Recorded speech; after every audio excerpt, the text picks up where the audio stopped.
নমস্কার, শুভ সন্ধ্যা। রাষ্ট্রবিজ্ঞান চর্চা কেন্দ্রের আজকের আলোচনায় সবাইকে স্বাগত। প্রায় দীর্ঘ কয়েকদিন পরে আমাদের আজকের এই অনুষ্ঠান। আজকের আলোচনার বিষয় বাস্তববাদ ও তার সমসাময়িক প্রাসঙ্গিকতা। আজকের এই আলোচনার মুখ্য আলোচক ডক্টর শিবাশিস চ্যাটার্জি স্যার। স্যারের একটি সংক্ষিপ্ত পরিচয় তুলে ধরছি। Professor, department of international relation, joint director, school of international relation and strategic studies. স্যারকে অসংখ্য ধন্যবাদ আমাদের এই প্ল্যাটফর্মে সময় দেওয়ার জন্য। আজকের এই অনুষ্ঠানটি পরিচালনা করবেন ডক্টর প্রদীপ বাসু মহাশয়। স্যারকে অসংখ্য ধন্যবাদ আমাদের রাষ্ট্রবিজ্ঞান চর্চা কেন্দ্রের পক্ষ থেকে। স্যারের একটি সংক্ষিপ্ত পরিচিতি তুলে ধরছি। Former professor, department of political science, x dean of arts, Presidency university. আমি প্রদীপ বাসু মহাশয়কে বলবো অনুষ্ঠানটি শুরু করার জন্য। নমস্কার, সবাইকে শুভেচ্ছা জানাই।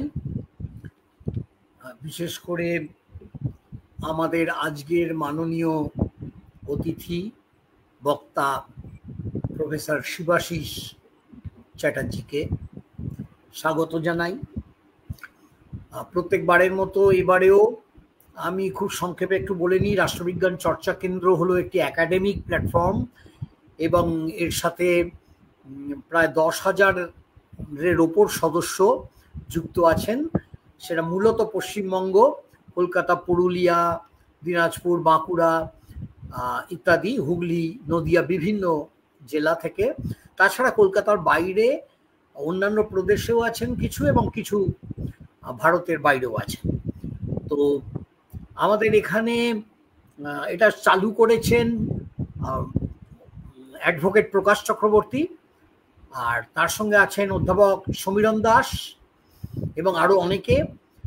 আর তাদের অদম্য উৎসাহে এটা সেই কোভিডের সময় থেকে চলছে, প্রায় বছর 4 হয়ে গেল, এবং 300-র ওপর সেমিনার এবং ওয়েবিনার তারা সংগঠিত করেছেন। এবং এছাড়া তারা বিভিন্ন একাডেমিক কাজ ছাড়াও তারা গরিব দরিদ্র ছাত্রছাত্রীদের জন্য গ্রামাঞ্চলে পুস্তক বিতরণ, বইপত্র বিতরণ, বস্ত্র বিতরণ ইত্যাদি করে থাকেন। এবং তারা অবৈতনিক বিভিন্ন বিদ্যালয়, কোচিং সেন্টার ইত্যাদি চালিয়ে থাকেন। এমনকি SLST বা সেট, নেট ইত্যাদির প্রস্তুতিও সেখানে দেওয়া হয় বিনা বেতনে। তো আমি তাদের ধন্যবাদ জানাই রাষ্ট্রবিজ্ঞান পাঠচক্র চর্চা কেন্দ্রকে, রাষ্ট্রবিজ্ঞান চর্চা কেন্দ্রকে তাদের এই উদ্যোগের জন্য। এবং আমাকে মাঝে মাঝেই তারা ডাকেন বিভিন্ন সভায় বক্তব্য রাখার জন্য বা চেয়ার করার জন্য। আর তাদের এই উদ্যোগের মধ্যে একটা লক্ষণীয় বিষয় হলো তারা প্রায়শই বাংলায় বক্তৃতার আয়োজন করে থাকেন, যেটা একাডেমিক মহলে অনেকটাই উপেক্ষিত। বিশেষ করে আজকে যখন বাংলা অনেকটাই উপেক্ষার মুখে, ব্যঙ্গ বিদ্রুপের মুখে, এমনকি মারধর, অপরাধ, জেলবন্দি, দেশ থেকে তাড়িয়ে দেওয়া, বিদেশে পাঠিয়ে দেওয়া, এইসব ঘটছে, সেই সময়ে এই যে 4 বছর ধরে বাংলায় এই অনুষ্ঠানগুলো চলে, এর জন্য তাদের আমি অত্যন্ত কৃতজ্ঞতা জানাই, ধন্যবাদ জানাই। তবে বাংলা ছাড়াও ইংরেজিতেও বহু অনুষ্ঠান করেছেন তারা, বিশেষ করে যারা বাংলায় বলতে রাজি হননি তারা, বিশেষ করে বিদেশি বক্তারা, তাদের জন্য ইংরেজিতে বক্তব্য রাখার ব্যবস্থা করা হয়েছে। আজকের অধ্যাপকের মাননীয় বক্তার আমি একটু পরিচিতি দিই, যদিও অল্প একটু পরিচিতি আমাদের অধ্যাপক সমীরণ দাস দিয়েছেন। শিবাশিস চট্টোপাধ্যায় কলকাতার যাদবপুর বিশ্ববিদ্যালয়ের আন্তর্জাতিক সম্পর্ক বিভাগের অধ্যাপক। তার গবেষণার ক্ষেত্র হলো আন্তর্জাতিক সম্পর্ক তত্ত্ব, ভারতীয় পররাষ্ট্র নীতি এবং নিরাপত্তা। তিনি দুটি গ্রন্থের লেখক, India's special imaginations of south Asia 2019, আর একটি হলো nuclear non proliferation and the problem of threshold states 1999। এছাড়া তিনি একটি গ্রন্থের সহ সম্পাদনাও করেছেন 2020 সালে, piece and conflict studies perspectives from south Asia. তার বহু গবেষণা প্রবন্ধ আন্তর্জাতিক খ্যাতি সম্পন্ন জার্নাল ও সম্পাদিত গ্রন্থে প্রকাশিত হয়েছে এবং তিনি বিভিন্ন আন্তর্জাতিক সম্মেলনে প্রবন্ধ পাঠ করেছেন। দুবার ফুলব্রাইট পুরস্কার প্রাপ্ত হিসেবে তিনি ইয়েল ও ইন্ডিয়ানা বিশ্ববিদ্যালয়ে এবং উগান্ডার ম্যাকেরেরে বিশ্ববিদ্যালয়ে শিক্ষকতা করেছেন। ইয়েল এবং ইন্ডিয়ানা হলো মার্কিন যুক্তরাষ্ট্রে। এছাড়া তিনি ম্যাকগিল, মন্ট্রিয়ল ইউনিভার্সিটি এবং হাল বিশ্ববিদ্যালয়ের সঙ্গেও যুক্ত ছিলেন। 2025 জানুয়ারি থেকে মে মাস পর্যন্ত, মানে এই জাস্ট কয়েক মাস আগে, তিনি যুক্তরাষ্ট্রের ভার্জিনিয়া মিলিটারি ইনস্টিটিউট লেক্সিংটনে Eugene Lopez chair professor of Asian studies হিসেবে দায়িত্ব পালন করেছেন। যাদবপুর বিশ্ববিদ্যালয়ে তিনি বর্তমানে SYLFF প্রকল্পের পরিচালক। তিনি international studies, quarterly, strategic analysis এবং সিকিউরিটি ডায়ালগ প্রভৃতি আন্তর্জাতিক মানের জার্নালের সম্পাদক মণ্ডলীর সদস্যও ছিলেন। আর একটু বলে নেওয়া যেতে পারে, যেমন তিনি কিছুদিন আগেও যাদবপুরে ডিন ছিলেন ইত্যাদি। তিনি অত্যন্ত জনপ্রিয় একজন অধ্যাপক, একজন প্রথম সারির বিশেষজ্ঞ পণ্ডিত অধ্যাপক শিবাশিস চ্যাটার্জি। আমি সেই যখন প্রথম থেকে স্কটিশ চার্চ কলেজে পড়াতে শুরু করি 1985-এ, তখন থেকে তারপরে বিভিন্ন সময় আমার ছাত্রছাত্রীদের কাছে স্কটিশে এবং তারপরে প্রেসিডেন্সিতে আমি তার নাম শুনেছি, তার কথা শুনেছি। আজকে আমার সৌভাগ্য যে আমি ভালোভাবে তার বক্তব্য শুনবো। তাকে অনেক অনেক ধন্যবাদ। তার ব্যস্ততম সময় এবং ভীষণ মাঝে মাঝেই তিনি শারীরিকভাবে অসুস্থ হয়ে পড়েছিলেন, যার জন্য আগের কয়েকটি লেকচারের শিডিউল আমাদের পিছিয়ে দিতে হয়। তো আজকে তিনি আসতে পেরেছেন, তার জন্য তাকে আমার অন্তর থেকে আমি কৃতজ্ঞতা জানাই এবং তাড়াতাড়ি সুস্থ হয়ে ওঠার জন্যে শুভেচ্ছা জানাই। আচ্ছা, এছাড়া খুব সংক্ষেপে আজকে আমরা মূলত তার কথাই শুনবো। তিনি এ ব্যাপারে বিশেষজ্ঞ। আমি খুব সংক্ষেপে একটা কথা বলে নিই যে আজকের টপিক হচ্ছে রিয়ালিজম অ্যান্ড ইটস কন্টেম্পোরারি রেলিভ্যান্স, বাস্তববাদ এবং তার বর্তমান প্রাসঙ্গিকতা বা সমসাময়িক প্রাসঙ্গিকতা। তো আমরা জানি যে অনেকগুলো রাষ্ট্র পৃথিবীতে রয়েছে এবং সেই ওয়েস্টফ্যালিয়া চুক্তির পরেই এগুলো খুব ভালোভাবে প্রাতিষ্ঠানিকভাবে স্বীকৃত এবং প্রতিষ্ঠিত হয়েছিল। তো তার আগে রাষ্ট্রের বিভিন্ন অন্যরকম রূপ দেখা যেত, রাজা, রাজতন্ত্র, তারপরে ওই সাম্রাজ্য ইত্যাদি, সম্রাটতান্ত্রিক ব্যবস্থা ইত্যাদি, সামন্ততান্ত্রিক ব্যবস্থা ইত্যাদি।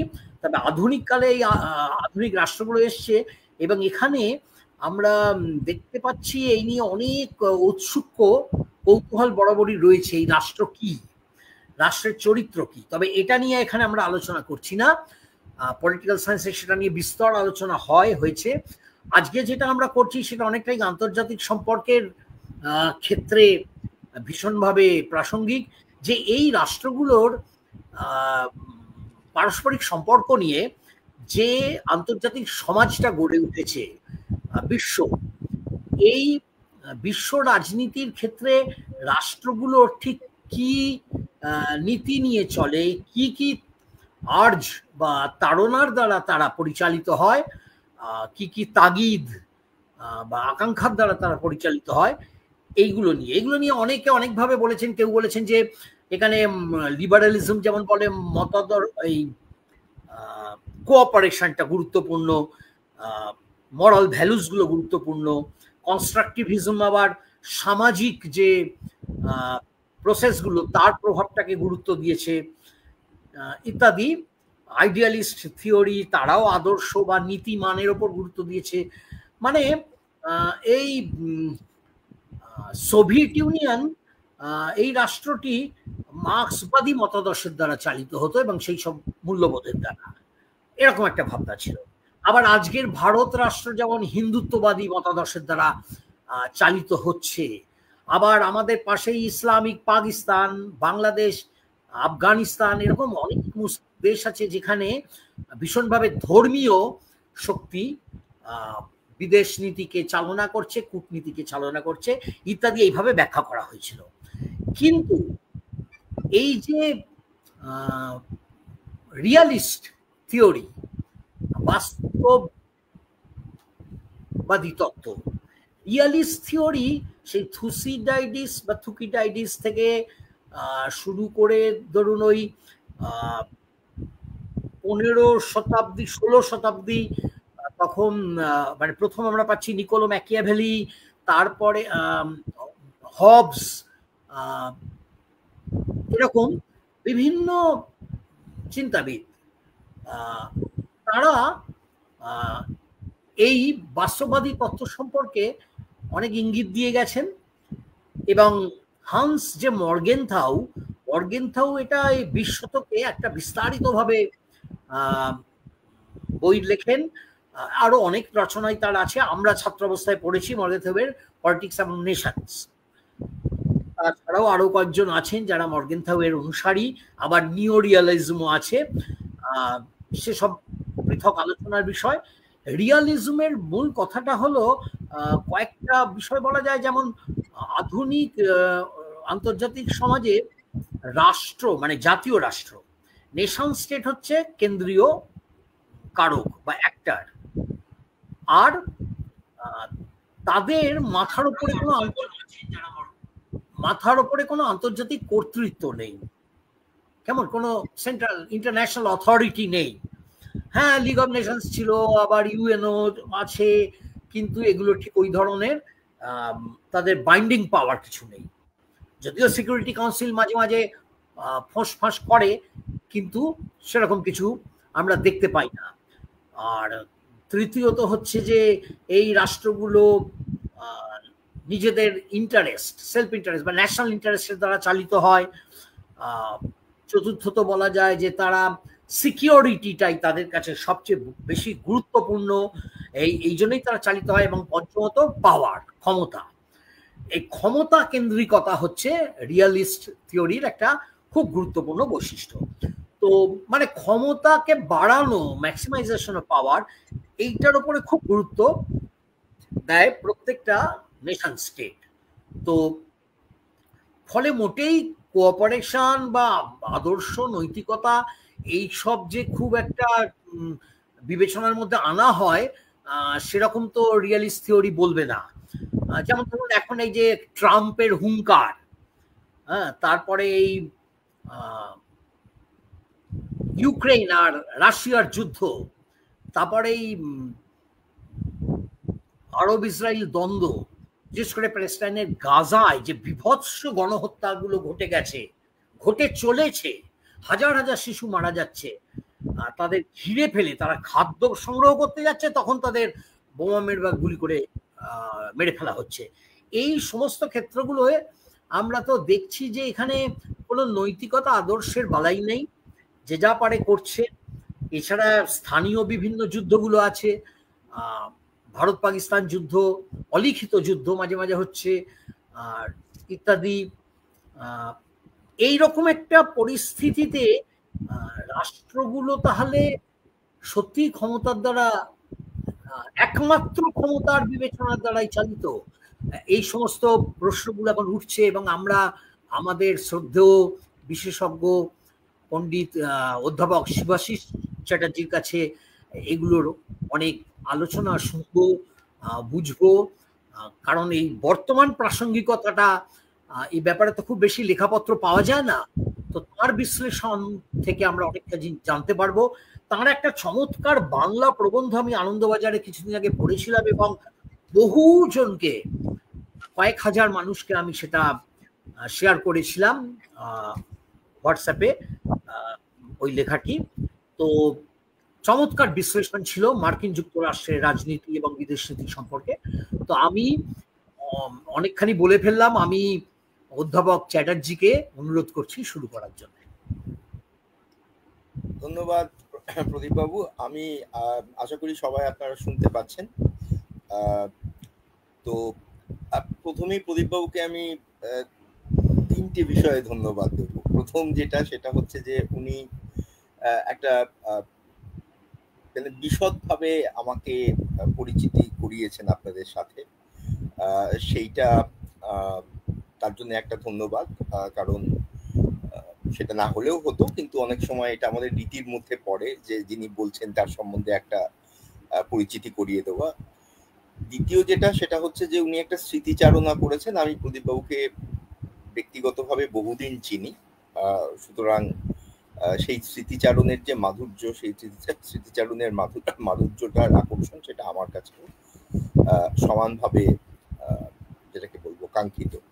আর তৃতীয় যে কথাটা বলবো সেটা হচ্ছে যে উনি একটা খুব চমৎকার ইন্ট্রোডাকশন করে দিয়েছেন, একটা ভূমিকা করে দিয়েছেন, এবং সেই ভূমিকাটার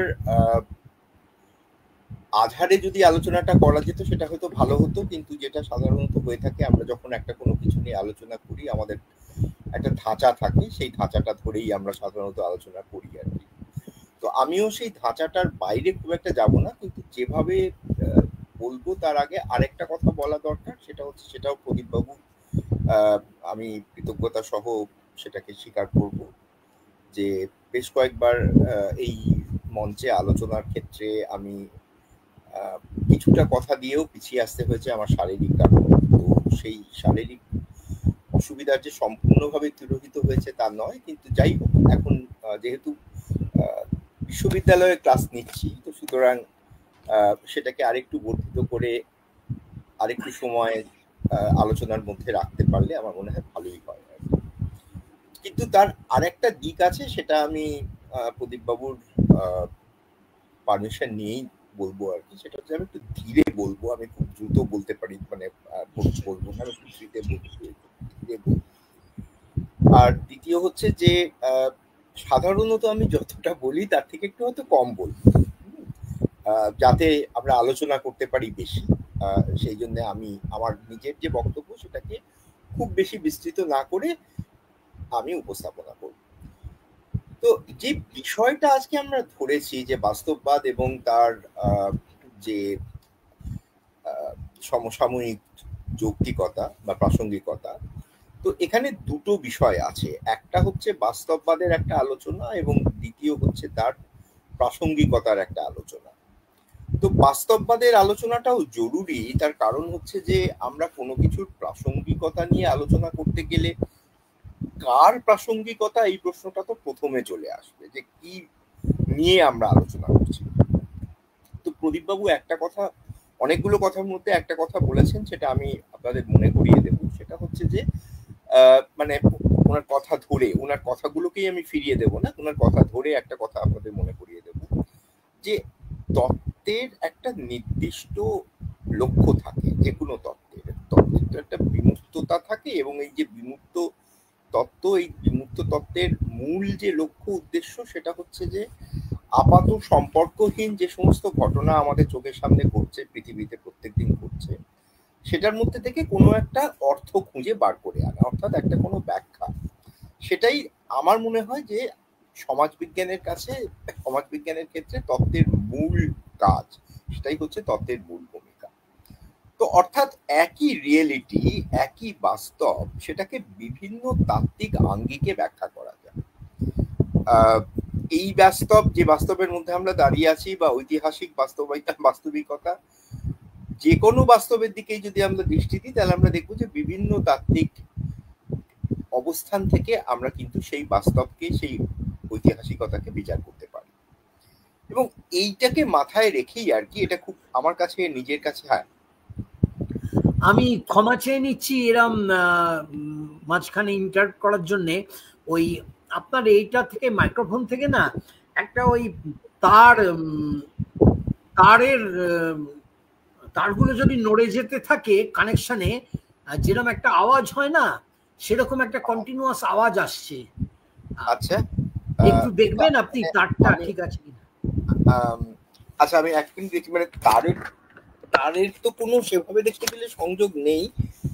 আচ্ছা, আশা করছি এবারে আওয়াজটা হয়তো কম হবে আর কি, দেখা যাক। তো যাই হোক, যে আলোচনাটা করছিলাম, তাহলে প্রথম যে আলোচনাটা আমি করব সেটা হচ্ছে যে বাস্তববাদের একটা খুব পুরনো ইতিহাস আছে। আমরা জানি যে কৌটিল্যর লেখা বলি বা থুকিডিডিসের লেখা বলি বা চীনের সমরবিদ সুনজুর লেখা বলি, এই সমস্ত লেখার মধ্যে যে তাত্ত্বিক আঙ্গিক, সেটাকে আমরা এক ধরনের বাস্তববাদের রূপ হিসেবেই গ্রহণ করতে পারি। এবং সেই বাস্তববাদ হয়তো অনেক বেশি ফলিত বাস্তববাদ ছিল, অর্থাৎ সেখানে যতটা তত্ত্বায়ন করা দরকার ততটা হয়তো তত্ত্বায়িত হয়নি সেই বাস্তববাদ, কিন্তু মোটের উপরে যে কথাগুলো এই ধরনের আদি গ্রন্থে আমরা খুঁজে পাবো সেটা কিন্তু এক ধরনের বাস্তববাদেরই কিন্তু দ্যোতকের বিষয়ে কোনো সন্দেহ নেই। দ্বিতীয় একটা কথা যেটা গুরুত্বপূর্ণ সেটা হচ্ছে যে আমাদের আধুনিক কালে আমরা যখন আন্তর্জাতিক সম্পর্ক বিষয়ের উত্থান দেখছি, সেই উত্থানের যে ইতিহাস, সেই উত্থানের ইতিহাসের সঙ্গে বাস্তববাদের যে ইতিহাস, সেই ইতিহাসটা কিন্তু একেবারে একই সাথে নির্মিত এবং একই সাথে তার একটা আলোচনা করতে হবে। তো প্রথমত যেটা আমাদের বলা মানে মনে করা দরকার এবং আমাদের গুরুত্ব দেওয়া দরকার সেটা হচ্ছে যে আধুনিক একটা বিষয় হিসেবে যেখানে আন্তর্জাতিক সম্পর্ক উঠে আসছে, তার প্রথম মুহূর্তটাকে আমরা আন্তর্জাতিক, যেটাকে আমরা বলি উদারনৈতিক আন্তর্জাতিকতাবাদ, ইংরেজিতে বলি লিবারাল ইন্টারন্যাশনালিজম, সেই ধরনের একটা মুহূর্তকে আমাদের চিহ্নিত করতে হবে। এবং এই যে মুহূর্তটা, এই মুহূর্তের মধ্যে কতগুলো নির্দিষ্ট কারণ ছিল, যেটা খুব ছোট করে যদি বলি, কারণ এই আলোচনায় যদি চলে যেতে হয় তাহলে অন্যদিকে চলে যাব, তাই ছোট করে বলতে গেলে যেটা দাঁড়ায় সেটা হচ্ছে এই যে ইউরোপের যে ইতিহাস আমরা জানি যে আধুনিকতার উত্থানের পরেও ইউরোপের ইতিহাসে ধ্বংসলীলা বা যেটাকে আমরা ভায়োলেন্স বলবো, সেই ভায়োলেন্সের কোনো খামতি ছিল না, যুদ্ধের কোনো যেটাকে আমরা বলবো যে অবসান আমরা লক্ষ্য করি না। এবং তার পরবর্তীকালে আমরা জানি যে সাম্রাজ্যবাদের যে জন্ম, সেই সাম্রাজ্যবাদের জন্ম ইউরোপে হাত ধরে হয়েছে। ইউরোপীয় শক্তিগুলোই তারা সাম্রাজ্যবাদী শক্তি হিসেবে, ঔপনিবেশিকতাবাদী শক্তি হিসেবে নিজেদের প্রতিষ্ঠিত করেছে। তো সাম্রাজ্যবাদ বা ঔপনিবেশিকতাবাদের সংবেদনশীলতা আন্তর্জাতিক তত্ত্বের যে গোড়ার মুহূর্ত, সেখানে কোনো যেটাকে আমরা বলতে পারি অবদান রাখতে পারিনি, এ বিষয়ে কোনো সন্দেহ নেই। কিন্তু ইউরোপের যে নিজস্ব রাজনীতি, সেই রাজনীতিতে যে হিংসা, সেই হিংসার অবসান কিভাবে সম্ভব, এই প্রশ্নটা বেশ কিছু মানুষকে ভাবিত করেছে এবং তাড়িত করেছে। এটা মনে রাখা দরকার যে এই প্রশ্নটা যে শুধুমাত্র ঊনবিংশ শতকের শেষে এবং বিংশ শতকের গোড়ায় উঠে আসছে তা নয়, তার একটা ইতিহাসও আছে। আমি সেই ইতিহাসে যাব না, কিন্তু ইমানুয়েল কান্টের যে লেখা, বিশেষ করে তার যে পারপেচুয়াল পিস, শাশ্বত শান্তি সম্বন্ধে তার যে বিখ্যাত বই, সেইখানে কিন্তু ইমানুয়েল কান্টের চিন্তার মধ্যে বা ডেভিড হিউমের চিন্তার মধ্যেও কিন্তু এক ধরনের উদারনীতিবাদের সঙ্গে বিশ্ব শান্তির যে একটা সম্পর্ক এবং তার যে একটা সম্বন্ধ, সে বিষয়ে কিন্তু কিছু ইঙ্গিত ছিল। কিন্তু পরবর্তীকালে আমরা যেটা দেখছি যে উদারনৈতিক আন্তর্জাতিকতাবাদী যারা, তারা দুটো নির্দিষ্ট দিক থেকে কিন্তু এই সমস্যাটাকে অনুধাবন করার চেষ্টা করেছেন যে কেন এত যুদ্ধ ইউরোপে এবং সেই যুদ্ধ থেকে বেরিয়ে আসার পথ। তার প্রথম যে বক্তব্যটা তারা রেখেছিলেন সেটা হচ্ছে এই যে ইউরোপের যুদ্ধের প্রধান কারণ হচ্ছে যে তার যে অভ্যন্তরীণ রাজনীতি, সেই অভ্যন্তরীণ রাজনীতির মধ্যেই কিন্তু এই সমস্যার একটা বীজ লুকিয়ে আছে। এবং এক্ষেত্রে তারা গণতন্ত্র এবং কর্তৃত্বমূলক যে কর্তৃত্বতন্ত্র বা অথরিটারিয়ান যে আমরা সিস্টেম বলি, তার মধ্যে একটা পরিষ্কার পার্থক্য করছেন এবং বলছেন যে গণতন্ত্রের তো মূল কথাটা হচ্ছে গণতন্ত্র মানুষের ইচ্ছের উপর প্রতিষ্ঠিত, অর্থাৎ যিনি শাসন করবেন তাকে মানুষের ইচ্ছেকে পরিপূর্ণতা দিয়ে শাসন করতে হবে, তা না হলে তিনি ক্ষমতা হারিয়ে ফেলবেন, ক্ষমতা থেকে পদচ্যুত হবে। কিন্তু একটা কর্তৃত্বমূলক ব্যবস্থা স্বাভাবিকভাবেই সেই ধরনের কোনো নির্ভরশীলতা নেই, সে ধরনের কোনো, ইংরেজিতে যেটাকে আমরা অ্যাকাউন্টেবিলিটি বলি, সেই রকম কোনো অ্যাকাউন্টেবিলিটি আমরা দেখতে পাচ্ছি না। তো সুতরাং এই সূত্র ধরে উদারনৈতিক তাত্ত্বিকরা বলছেন সেই মুহূর্তে মধ্যে যে গণতন্ত্র প্রতিষ্ঠা করতে হবে, শক্তিশালী গণতন্ত্র তৈরি করতে হবে ইউরোপের বিভিন্ন দেশে। সেটা যদি তৈরি করা সম্ভব হয় তাহলে ওই গণতন্ত্র থেকেই শান্তির একটা প্রবণতা তৈরি হবে। দ্বিতীয়ত যে কথাটা তারা বলছেন সেটা হচ্ছে যে তারা ক্ষমতার ভারসাম্যের নীতি, সেই ক্ষমতার ভারসাম্যের নীতি যেটা ফলিত বাস্তববাদের একটা অন্যতম গুরুত্বপূর্ণ দিক এবং যার একটা অত্যন্ত, যেটাকে আমরা বলবো যে দীর্ঘ ইতিহাস আছে, যেটাকে জার্মানিতে বা জার্মান ভাষাতে যেটাকে মার্কট পলিটিক বলে আমরা চিহ্নিত করে থাকি। সেই মার্কট পলিটিকের একটা দীর্ঘ ইতিহাস আছে। সেই একটা কূটনৈতিক, প্রযুক্তিগত কূটনৈতিক যে আমরা বলতে পারি যে শৈলী, সেই প্রযুক্তিগত কূটনৈতিক শৈলীর হাত ধরে ক্ষমতার ভারসাম্য শান্তি বজায় রাখার ক্ষেত্রে সব থেকে গুরুত্বপূর্ণ একটা তত্ত্ব হিসেবে আমাদের সামনে উপস্থাপিত হয়েছে বারংবার। কিন্তু উদারনৈতিক তাত্ত্বিকরা যারা আন্তর্জাতিকতাবাদে বিশ্বাসী তারা যে বক্তব্য রাখছেন, তারা বলছেন যে ক্ষমতার ভারসাম্য এমনই একটা নীতি যে এই নীতির মধ্যে কোনো বৈজ্ঞানিক তথ্য প্রমাণের দায়বদ্ধতা নেই, অর্থাৎ এটা কোনো বৈজ্ঞানিক নীতি নয়। এবং আদর্শ ভারসাম্য রচনা করার স্বার্থে অনেক সময় রাষ্ট্র তারা যুদ্ধে লিপ্ত হয়, তারা যুদ্ধ করে। তার কারণ হচ্ছে এই যে আমরা যদি এটা যদি আমরা একটা উদাহরণ হিসেবে দেখি যে কোনো একটি রাষ্ট্র আজকে আধিপত্যশীল, পরবর্তী সময়ে যদি সে তার আধিপত্য ধরে রাখতে না পারে, অন্য কোনো রাষ্ট্র যদি বেশি আধিপত্যশীল হয়ে উঠতে চায় বা বেশি ক্ষমতাশীল হয়ে উঠতে চায়, অর্থাৎ আধিপত্যের একটা পরিবর্তন করতে চায়, স্বাভাবিকভাবেই সেই পরিস্থিতিতে ইতিহাসের সাক্ষ্য এই বলে যে অনেক ক্ষেত্রেই কিন্তু যুদ্ধ অবশ্যম্ভাবী হয়ে পড়ে, অর্থাৎ যুদ্ধ পরিস্থিতি তৈরি হয় এবং যুদ্ধের পরিস্থিতি শুধু তৈরি হবে না, যুদ্ধ হবে। অর্থাৎ ক্ষমতার ভারসাম্যের যে ধারণা, সেই ধারণার মধ্যে কোনো নিরপেক্ষ শান্তির অবস্থান নেই। তাহলে ক্ষমতার ভারসাম্যের মধ্যে যদি নিরপেক্ষ শান্তির প্রতি দায়বদ্ধতা বা অবস্থান না থাকে, তাহলে এই ক্ষমতার ভারসাম্যের হাত দিয়ে কিন্তু শান্তি প্রতিষ্ঠা করা মুশকিল। তো এই যে তাত্ত্বিক উপস্থাপনা, এই তাত্ত্বিক উপস্থাপনা থেকে স্বাভাবিকভাবেই দুটো রাস্তা, দুটো পথ এর সন্ধান দিয়েছিলেন উদারনৈতিক তাত্ত্বিকরা যারা আন্তর্জাতিকতায় বিশ্বাসী। তারা বলছেন যে এক তো গণতন্ত্র প্রতিষ্ঠা করতে হবে, কর্তৃত্ববাদী শাসন ব্যবস্থাকে সরিয়ে দিতে হবে, এবং দ্বিতীয় যে ক্ষমতার ভারসাম্যের বদলে যৌথ নিরাপত্তা ব্যবস্থা তৈরি করতে হবে। এই দুটো পরিবর্তন যদি হয় তাহলে ইউরোপে দীর্ঘস্থায়ী শান্তি প্রতিষ্ঠিত হবে, এবং ইউরোপে যদি দীর্ঘস্থায়ী শান্তি প্রতিষ্ঠিত হয় তার সুপ্রভাব সারা বিশ্বে পড়বে। এখন আমরা দুটো বিশ্বযুদ্ধের মধ্যবর্তী সময় এবং দ্বিতীয় বিশ্বযুদ্ধের যে ভয়াল ইতিহাস আমরা তার সাথে পরিচিত, আমরা জানি যে দুর্ভাগ্যবশতভাবে এই দুটো যে রাস্তা, যে পন্থা উদারনৈতিক চিন্তকরা বাতলেছিলেন, তার কোনোটাই কিন্তু সত্যে উপনীত হয়নি, সত্যে পরিণত হয়নি। গণতন্ত্রের কথা যেটা তারা বলেছিলেন, অভ্যন্তরীণ ক্ষেত্রে রাষ্ট্রের চরিত্রে গণতান্ত্রিকতার, সেইটা দুর্বল হয়ে গেল, সেই ধারণাটা দুর্বল হয়ে গেল ফ্যাসিবাদের উত্থানের হাত ধরে।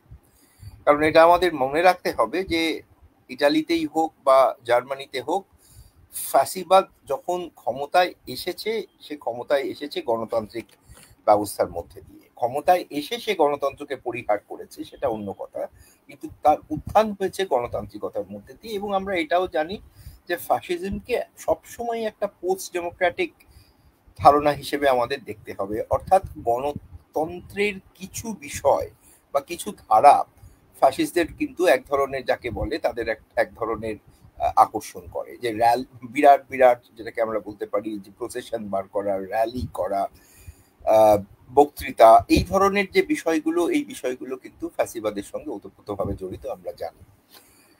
দ্বিতীয় যেটা আমার মনে হয় যেটা আরো বেশি আমাদের জানা কথা, সেটা হচ্ছে যে যৌথ নিরাপত্তার প্রথম যে এক্সপেরিমেন্ট হয়েছিল, যে পরীক্ষা হয়েছিল এবং লিগ অফ নেশনস তৈরি হয়েছিল, সেই লিগ কিন্তু একেবারে একটা, তাকে বলে সর্বতভাবে সেটা ব্যর্থ হয়, এবং তার ব্যর্থতার পিছনে অনেক কারণ আছে। সেই কারণগুলোকে কাটাছেঁড়া করার কোনো প্রয়োজনীয়তা আজকে আমাদের নেই। আমাদের এটাকে ধরে নিতে হবে যে যৌথ নিরাপত্তার যে বিকল্প পথ উদারনৈতিক তাত্ত্বিকরা দেখিয়েছিলেন সেটাও কিন্তু ব্যর্থতায় পর্যবসিত হলো। এইটাই হচ্ছে আধুনিক বাস্তববাদের, অর্থাৎ যে বাস্তববাদকে আমরা আন্তর্জাতিক সম্পর্কের তত্ত্বে আজকে খুঁজে পাচ্ছি, সেই বাস্তববাদের উত্থানের প্রেক্ষাপট। এই প্রেক্ষাপটেই বাস্তববাদ উঠে এলো, এবং এটা উঠে এলো দুটো ঢেউয়ের মধ্যে দিয়ে। প্রথম যে ঢেউ সেটা হচ্ছে ইএইচ কারের কাজ, ইএইচ কারের লেখা। ইএইচ কার আপনারা জানেন যে তিনি একজন বিখ্যাত ব্রিটিশ ঐতিহাসিক ছিলেন। রাশিয়া এবং পরবর্তীকালে সোভিয়েত ইউনিয়নকে নিয়ে তার দীর্ঘ গবেষণা এবং কাজ। কিন্তু ইএইচ কার ঐতিহাসিকতার পাশাপাশি তিনি আন্তর্জাতিক সম্পর্কেরও একজন অত্যন্ত পণ্ডিত মানুষ ছিলেন, এবং তিনি ঘোর বাস্তববাদী ছিলেন, যদিও তার বাস্তববাদের মধ্যে একটা মার্ক্সবাদের ছায়া কোথাও একটা পরবর্তীকালে বিশ্লেষকরা তারা খুঁজে পাচ্ছেন। কারণ মূল কথা যেটা কার বলছেন সেটা হচ্ছে এই যে কার তার যে মূল ধারণা যেটা ব্যবহার করছেন সেটা হচ্ছে স্ক্যারসিটি, অর্থাৎ অভাববোধ। এবং উনি বলছেন যে আমাদের সমাজের মধ্যে স্ক্যারসিটিকে কেন্দ্র করে যেরকম শ্রেণী সংগ্রাম তৈরি হয়, শ্রেণী রাজনীতি তৈরি হয়, ঠিক তেমনি আন্তর্জাতিক সমাজে স্ক্যারসিটিকে তৈরি করে ক্ষমতার রাজনীতি তৈরি হবে। এবং তার মানে হচ্ছে এই যে দু ধরনের রাষ্ট্র, স্থিতিশীল রাষ্ট্র যাদের আমরা ইংরেজিতে স্ট্যাটাস কোইস্ট বলে থাকি, এবং পরিবর্তনকামী রাষ্ট্র যাদেরকে আমরা রিভিশনিস্ট বলে থাকি, এই দুই রাষ্ট্রের যে দ্বন্দ্ব, সেই দ্বন্দ্বটাকে কার অবশ্যম্ভাবী মনে করেছেন। তিনি মনে করেছেন যে এমন কোনোভাবেই আমরা কোনো কিছু কল্পনা করতে পারবো না, এমন কোনো অবস্থার কথা কল্পনা করতে পারবো না যেখানে এই দ্বন্দ্বটা তিরোহিত হবে, যে দ্বন্দ্বটা চিরকালের মতো চলে যাবে। এবং কার বলছেন কি, কার বলছেন যে দ্বিতীয় বিশ্বযুদ্ধ হলো তার প্রধান কারণ হচ্ছে যে এক ধরনের ইউটোপীয় চিন্তা, এক ধরনের আদর্শবাদী চিন্তা, এই আদর্শবাদী ইউটোপীয় চিন্তা আন্তর্জাতিক সম্পর্ককে গ্রাস করেছিল, আন্তর্জাতিক সম্পর্কের যে তত্ত্ব সেই তত্ত্বের উপরে গেড়ে বসেছিল। কার নিজে খুব একটা যেটাকে আমরা বলবো যে সুসংহত তাত্ত্বিক ছিলেন না, তার লেখার মধ্যে যে খুব একটা তত্ত্ব রচনা হয়েছে তা নয়। কিন্তু যেটা আমরা দেখতে পাবো সেটা হচ্ছে যে কার অর্থহীনভাবে এটা বলছেন যে ব্রিটেনের নীতির অনেকটাই দায়ী দ্বিতীয় বিশ্বযুদ্ধের এই যে ভয়াল তার যে রূপ, সেই ভয়াল রূপের পিছনে, এবং চেম্বারলেনকে দায়ী করছেন তো, এবং চেম্বারলেনকে দায়ী করছেন তার যে নীতি, অর্থাৎ হিটলারকে খুশি করার তার যে নীতি। এবং এক্ষেত্রে যেটা ইএইচ কার আমাদের মনে করিয়ে দিচ্ছেন সেটা হচ্ছে যে মূল দুর্বলতার জায়গা হচ্ছে এই যে চিন্তা, যে হিটলারের যে ক্ষমতার স্পৃহা, সেই ক্ষমতার স্পৃহায় ছোট ছোট ছাড় দিলে সেই ক্ষমতার স্পৃহাটাকে নিয়ন্ত্রণ করা সম্ভব। অর্থাৎ ক্ষমতা সম্বন্ধে একটা সম্যক জ্ঞানহীনতা, অজ্ঞান থাকা, যে ক্ষমতা কি, ক্ষমতা চরিত্রকে বুঝতে না পারা, ক্ষমতার তাড়না তাগিদকে বুঝতে না পারা, এবং ক্ষমতা যে রাজনীতির মূল চালক ও ধারক সেইটাকে কম গুরুত্ব দেওয়া, এইগুলোর ফলে কার মনে করেছেন কিন্তু যে দ্বিতীয় বিশ্বযুদ্ধ অবসমাপ্তি হয়ে গেল। এবং এই ইউটোপিয়ান যে চিন্তা, এই যে আদর্শবাদী চিন্তা, যেটাকে এক ধরনের ভাববাদী চিন্তা হিসেবে কার মনে করেছেন, সেই চিন্তাটাকেই উনি কিন্তু প্রধান কাণ্ডারি, প্রধান দায়ী হিসেবে দেখছেন এই মানুষের এই চরম দুর্দশার ক্ষেত্রে, অর্থাৎ দ্বিতীয় বিশ্বযুদ্ধের ভয়াবহতার জন্য। দ্বিতীয় যে ঢেউ সেটা আমরা জানি, সেটা হান্স মর্গানথাও, তার যে লেখা। হান্স মর্গানথাও যেটা করেছেন মূলত সেটা হচ্ছে এই যে আমাদের যে পাশ্চাত্য রাষ্ট্রচিন্তার ইতিহাস, সেই পাশ্চাত্য রাষ্ট্রচিন্তার ইতিহাসটাকে উনি কিন্তু এক ধরনের ফিল্টার করেছেন। অর্থাৎ সেখান থেকে উনি অগাস্টিন, ম্যাকিয়াভেলি, হবস প্রমুখ যে তাত্ত্বিক, তাদের যে চিন্তা, আন্তর্জাতিকতা বোধ, সেই ধারণাগুলোকে উনি নিয়ে এসছেন তার কাজের মধ্যে দিয়ে, এবং তাকে সমসাময়িকভাবে উপযোগী করে তুলেছেন।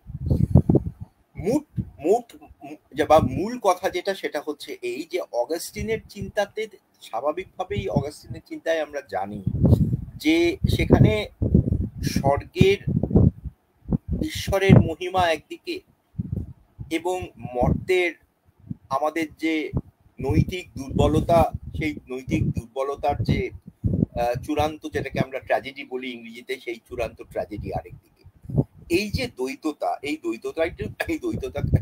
দ্বৈততাকেই অগাস্টিন কিন্তু তিনি রাজনীতির যে মূল চালিকা শক্তি, সেই মূল চালিকা শক্তি হিসেবে দেখেছেন। এবং অগাস্টিনের চিন্তায় খুব পরিষ্কারভাবে যেটা পাওয়া গিয়েছিল সেটা হচ্ছে এই যে অগাস্টিন মনে করেছেন মানুষের মুক্তি সেটা কখনোই মর্তে সম্ভব নয়, পৃথিবীতে সম্ভব নয়। মানুষের মুক্তি হবে ঈশ্বরের কাছে, অর্থাৎ ট্রান্সেন্ডেন্টাল, অর্থাৎ অন্য পৃথিবীতে।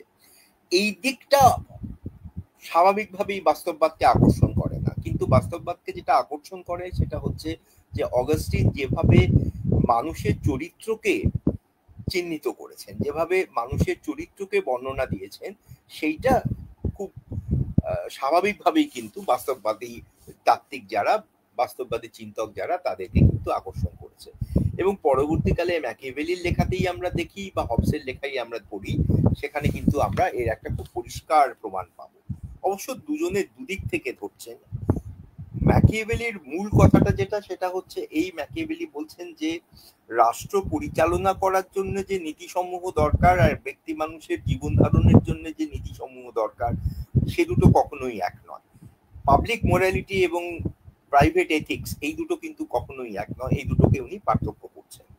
হবসের ধারণা যদি অন্যদিকে আমরা দেখি, হবস তো আমরা জানি যে হবস একদিক থেকে দেখতে গেলে খুব পরিষ্কারভাবে অরাজকতা থেকে চরম কর্তৃত্বের যে তত্ত্ব সেটাকে নির্মাণ করেছেন। কিন্তু আন্তর্জাতিক ক্ষেত্রে হবসের যে লেখা পড়ি তাহলে দেখা যাবে যে একটা খুব বিখ্যাত হবসের একটা পরিচ্ছেদ আছে। সেই পরিচ্ছেদটাকে যদি আমি তার এক প্রধান যে অংশটা সেটাকে যদি একটা বঙ্গানুবাদ করি, সেটা অনেকটা এরকম হবে যে রাজা এবং রাজকুমাররা একে অপরের প্রতি তাদের বর্ষা কুচিয়ে তারা ঘোড়ার পিঠে সওয়ার হয়ে আছে সব সময়, এবং তারা প্রত্যেক মুহূর্তে একে অপরকে প্রত্যক্ষ করছে, যাতে তাদের কোনো অবস্থানগত পরিবর্তন না হয়। কারণ অবস্থানগত পরিবর্তন যদি হয় তাহলে তাদের অবস্থানের পরিবর্তনের মধ্যে দিয়েই কিন্তু একমাত্র নিজেদের বাঁচার রাস্তাকে খুঁজে নিতে হবে। অর্থাৎ এই যে একটা বর্ণনা, এই বর্ণনার মধ্যে দিয়ে কিন্তু খুব পরিষ্কারভাবে যেটা আমরা দেখতে পাচ্ছি সেটা হচ্ছে এই যে রাষ্ট্রের অভ্যন্তরে সার্বভৌমত্ব অরাজকতার একটা মীমাংসা দিচ্ছে, কিন্তু অন্যদিকে আমরা দেখতে পাচ্ছি যে আন্তর্জাতিক ক্ষেত্রে কিন্তু সেই অরাজকতা থেকে আমরা নিষ্কৃতি পাচ্ছি না। সেই যে অরাজকতার সমস্যা, সেই সমস্যা কিন্তু থেকে যাচ্ছে। তো এই যে ঐতিহ্য, এই ঐতিহ্যকে নিয়ে মর্গ্যানথাউ মোটের উপরে যে বাস্তববাদের আদর্শ তৈরি করলেন, সেই আদর্শটা হচ্ছে অনেকটা এই যে মানব প্রকৃতিকে বুঝতে হবে। কারণ রাষ্ট্র হচ্ছে মানব প্রকৃতিরই একটা, যেটাকে আমরা বলি যৌথ রূপ, একটা যৌথ চিন্তন, একটা কালেকটিভ ইমাজিনেশন।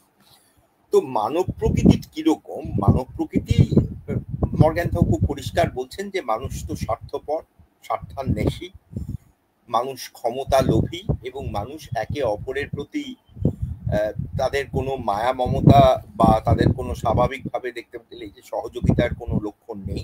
তারা একে অপরের প্রতি নিজেদের প্রভুত্বকে তৈরি করতে চায়, প্রতিষ্ঠিত করতে চায়।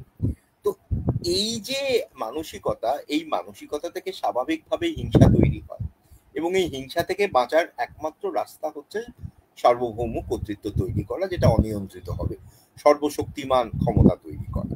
কিন্তু আন্তর্জাতিক ক্ষেত্রে স্বাভাবিকভাবেই এই যে চিন্তা, এই চিন্তার কোনো যেটাকে আমরা বলতে পারি প্রয়োগের তো কোনো সুযোগ নেই, কারণ আন্তর্জাতিক ক্ষেত্রে আমরা সার্বভৌমত্ব তৈরি করতে ব্যর্থ। তো সুতরাং যেহেতু জাতি রাষ্ট্রগুলো তারা নিজেরাই সার্বভৌম এবং তারা কখনোই তাদের সার্বভৌমত্বের উপরে কোনো ক্ষমতাকে মেনে নেবে না, তাই জাতি রাষ্ট্রগুলোকে কিন্তু খুব সাবধানে তাদের পদক্ষেপ গ্রহণ করতে হবে। অর্থাৎ ওই ক্ষমতার যে দাবি, সেই ক্ষমতার দাবিকে মেনে নিয়ে, নিরাপত্তার দাবিকে মেনে নিয়ে তাদের যে আন্তর্জাতিক সমস্যা, সেই আন্তর্জাতিক সমস্যার মোকাবিলা করতে হবে। যুদ্ধের জন্য সর্বদা প্রস্তুত থাকতে হবে, তার কারণ আন্তর্জাতিকতার ক্ষেত্রে যুদ্ধটাই কিন্তু স্বাভাবিক, শান্তিটা কিন্তু স্বাভাবিক নয়। সবসময় যুদ্ধ হতে পারে। যুদ্ধের যে পরিস্থিতি, সেই যুদ্ধের পরিস্থিতিটাকে এক ধরনের কনস্ট্যান্ট হিসেবে এখানে দেখা হচ্ছে। এখন বিংশ শতকের মাঝামাঝি যখন মর্গ্যানথাউ তার তত্ত্ব রচনা করছেন, মর্গ্যানথাউয়ের বই, তার যে 1947 সালের সংস্করণ এবং 48 সালের সংস্করণ, এই দুটি সংস্করণের পলিটিক্স অ্যামং নেশনের গ্রন্থ দুটিতে বিস্তর পার্থক্য আছে, আমি তার মধ্যে যাচ্ছি না। কিন্তু 48-এর যে সংস্করণ, যেটাকে আমরা সব থেকে আকর গ্রন্থ হিসেবে বহুদিন অব্দি দেখেছি বাস্তববাদের, সেই আলোচনাতে, সেই গ্রন্থে যে আলোচনা আমরা পাবো, সেই আলোচনায় আমরা এটা দেখতে পাই যে মর্গ্যানথাউ খুব পরিষ্কার ভাবে বলছেন যে মানব প্রকৃতি যেহেতু দুর্বিনীত, স্বার্থান্বেষী, এই একই চরিত্র আমরা রাষ্ট্রে দেখতে পাই এবং রাষ্ট্রগুলো তাই একে অপরের সঙ্গে স্বাভাবিকভাবেই ক্ষমতা এবং নিরাপত্তাকে কেন্দ্র করে দ্বন্দ্বে লিপ্ত, এবং তাদের বাঁচার রাস্তা একটাই, সেটা হচ্ছে ক্ষমতার ভারসাম্য তৈরি করতে হবে। এর পাশাপাশি স্বাভাবিকভাবেই উনি আরো কতগুলো কথা বলেছেন, যেরকম আন্তর্জাতিক আইন বা আন্তর্জাতিক, যেটাকে আমরা বলবো যে নৈতিকতা, এগুলো অসার, এগুলোর কোনো স্বাধীন কার্যকারিতা নেই। রাষ্ট্র, শক্তিশালী রাষ্ট্রগুলো যদি মান্যতা দেয়, তাহলে আন্তর্জাতিক ব্যবস্থা, আন্তর্জাতিক প্রতিষ্ঠান, আন্তর্জাতিক আইন, আন্তর্জাতিক যেটাকে আমরা বলবো নৈতিকতা, সেগুলো গুরুত্ব পাবে। কিন্তু শক্তিশালী রাষ্ট্রগুলো যদি বিভাজিত হয়, অর্থাৎ তাদের মধ্যে যদি এই প্রতিষ্ঠান, নৈতিকতা, আইনকে কেন্দ্র করে বিভাজন থাকে, তাদের মতের বিরোধ থাকে, তাহলে স্বাভাবিকভাবেই এগুলোর কার্যকারিতা থাকবে না। এবং এই প্রসঙ্গে কারের একটা কথা মর্গ্যানথাউয়ের লেখার মধ্যে আমরা খুঁজে পাই, সেটা হচ্ছে যে নৈতিকতাকে কেন্দ্র করে কার খুব পরিষ্কার বলেছিলেন যে সর্বজনীন নৈতিকতা বলে কিছু হতেই পারে না, কারণ যে শক্তিশালী তার পছন্দটাই সেই সময়ের বা সেই কালের নৈতিকতা হিসেবে তৈরি হয়ে যায়, সৃষ্টি হয়ে যায়। দুর্বলের পছন্দ কখনোই আন্তর্জাতিক হোক বা যেটাকে আমরা বলবো যে রাষ্ট্রের ভিতরে হোক, কখনোই কিন্তু নৈতিক মানে বা নৈতিক নীতি মানে পরিণত হতে পারে না। অর্থাৎ নৈতিক নীতিমানে যদি আমাদের নৈতিক নীতিমান যদি আমাদের তৈরি করতে হয়, তাহলে ক্ষমতার যে পার্থক্য, সেই ক্ষমতার পার্থক্যের প্রতি আমাদের সংবেদনশীল হতে হবে। তো তাহলে এই ক্ষমতাকে কেন্দ্র করে যে দর্শন, সেই দর্শনই হচ্ছে বাস্তববাদ। তো ক্ষমতাকে কেন্দ্র করে যে দর্শন, সেই দর্শন যদি বাস্তববাদ হয়, তাহলে আমার তৃতীয় যে দিক যেটাতে আমি সবার দৃষ্টি আকর্ষণ করব, সেটা হচ্ছে যে এই যে আমাদের মূল, যেটাকে আমরা বলবো যে বাস্তববাদের মূল তত্ত্ব বা মূল কথা, সেই মূল তত্ত্ব বা মূল কথাতে বেশ কিছু গুরুত্বপূর্ণ বিতর্ক তৈরি হয়েছে আজ, গত প্রায় ওই 1948 সাল থেকে শুরু করে আজ পর্যন্ত। অর্থাৎ তত্ত্বটার যে বিবর্তন, যে কোনো তত্ত্ব তো একই জায়গায় দাঁড়িয়ে থাকে না, তত্ত্বেরও একটা বিবর্তন হয়। সেই তত্ত্বের বিবর্তনটাকে যদি আমাদের বুঝতে হয়, তাহলে সেটাকে বর্ণনা করার বদলে আমাদের এই বিতর্কগুলোর প্রতি নজর দিতে হবে। এবং এই সব বিতর্ক একটা বক্তৃতাতে আলোচনা করাটা কখনোই সম্ভব নয়, তাই আমি খুব ছোট করে কতগুলো বিতর্কের দিকে আমি নজর দেব, আমি দৃষ্টি আকর্ষণ করব আপনাদের, এবং তার পাশাপাশি কিভাবে বাস্তববাদী তত্ত্ব এই বিতর্কগুলোর আধারে নিজেকে পরিমার্জিত করেছে, পরিবর্তিত করেছে এবং তার বিবর্তন হয়েছে, সেদিকে আমি একটু নজর দেব। তো প্রথম যে প্রশ্নটা সেটা আসে, সেটা হচ্ছে এই যে রাষ্ট্রগুলো ক্ষমতা চায় কেন। ক্ষমতা, যদি আমরা মনে করি ক্ষমতা স্পৃহাটা রাষ্ট্রের একটা অনিবার্যতা, এটাই যদি স্বাভাবিক প্রবণতা হয়, তাহলে তার তো একটা ব্যাখ্যা দরকার। সেই ব্যাখ্যাটা কোথা থেকে আসে? এখানে 5টি অনুমান কার্যকর এবং পরবর্তীকালে একবিংশ শতকের অন্যতম গুরুত্বপূর্ণ বাস্তববাদী দার্শনিক জন মিয়ারশাইমার, তিনি এই 5টি যে অনুমান, সেই দিকে আমাদের দৃষ্টি আকর্ষণ করেছেন। তো আমি একটু ওই অনুমানগুলোর দিকে আপনাদের দৃষ্টি আকর্ষণ করব। প্রথম অনুমান যেটা, সেটা হচ্ছে এই যে প্রধান শক্তিধর রাষ্ট্রগুলোই আন্তর্জাতিক সম্পর্কের মূল, যেটাকে বলা যেতে পারে ধারক এবং বাহক। অর্থাৎ আন্তর্জাতিক সম্পর্ক নির্ভর করে প্রধান শক্তি সমূহের উপরে। ছোট রাষ্ট্রই তো বেশি আন্তর্জাতিক সম্পর্কে, কিন্তু সেই ছোট রাষ্ট্রগুলো, দুর্বল রাষ্ট্রগুলো, তাদের কিন্তু কোনো ভূমিকা বাস্তববাদ সেভাবে স্বীকার করছে না। তারা মনে করছে যে আন্তর্জাতিক রাজনীতিটা দাঁড়িয়ে আছে প্রায়, যেটাকে আমরা বলি যে এককভাবে দাঁড়িয়ে আছে এই শক্তিশালী রাষ্ট্রগুলো, তাদের যে নীতি, তাদের যে রীতি, তাদের যে চিন্তা, তার উপরে।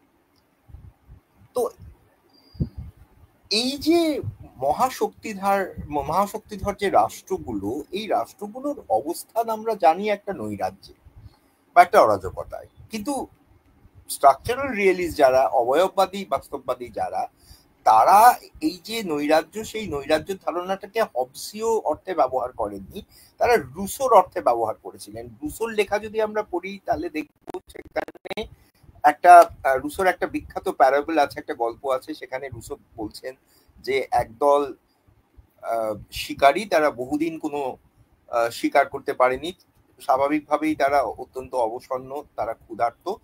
তো তারা হঠাৎ একটা একটা বড় হরিণকে তারা লক্ষ্য করলো এবং সেই হরিণটাকে মারার জন্য তারা নিজেদের অবস্থান দিল। তারা বুঝতে পারছে যে তারা প্রত্যেকে যদি এই অবস্থানে থাকে, অর্থাৎ যে যে জায়গা নিয়েছে সেখানে যদি তারা থাকে, অর্থাৎ সহযোগিতা করে, তাহলে ওই হরিণটাকে মারা সম্ভব। এটা বড় হরিণ, ছোট হরিণ নয়, একটা বিরাট হরিণ, বড় হরিণ।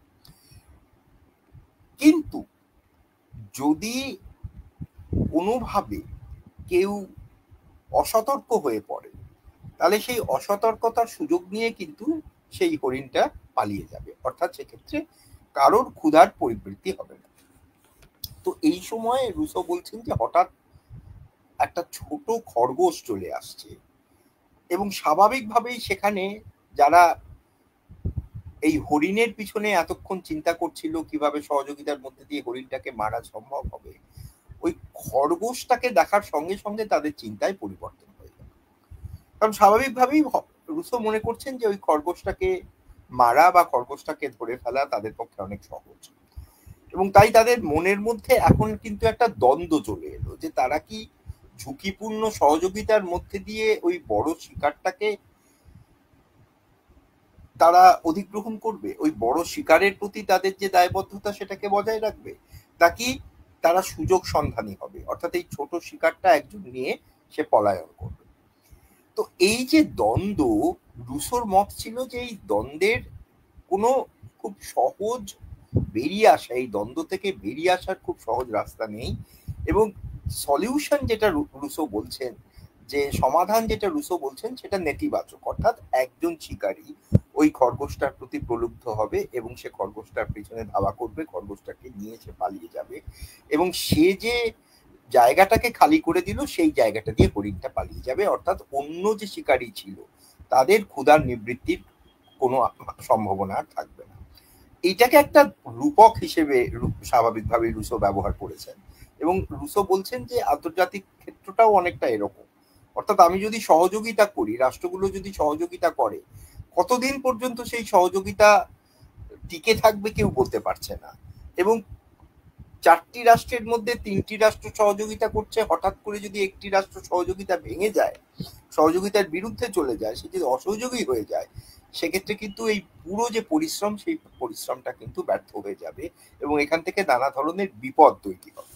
তো এই যে যুক্তি, এই যুক্তিটাকে অবয়ববাদী বাস্তববাদী যারা, মূলত কেনেথ ওয়ালস, তিনি গ্রহণ করেন এবং তিনি বলেন যে মানব প্রকৃতি দিয়ে বাস্তববাদের ব্যাখ্যার কোনো প্রয়োজনীয়তা নেই, কারণ মানব প্রকৃতি একটা অবৈজ্ঞানিক ধারণা, মানব প্রকৃতির মধ্যে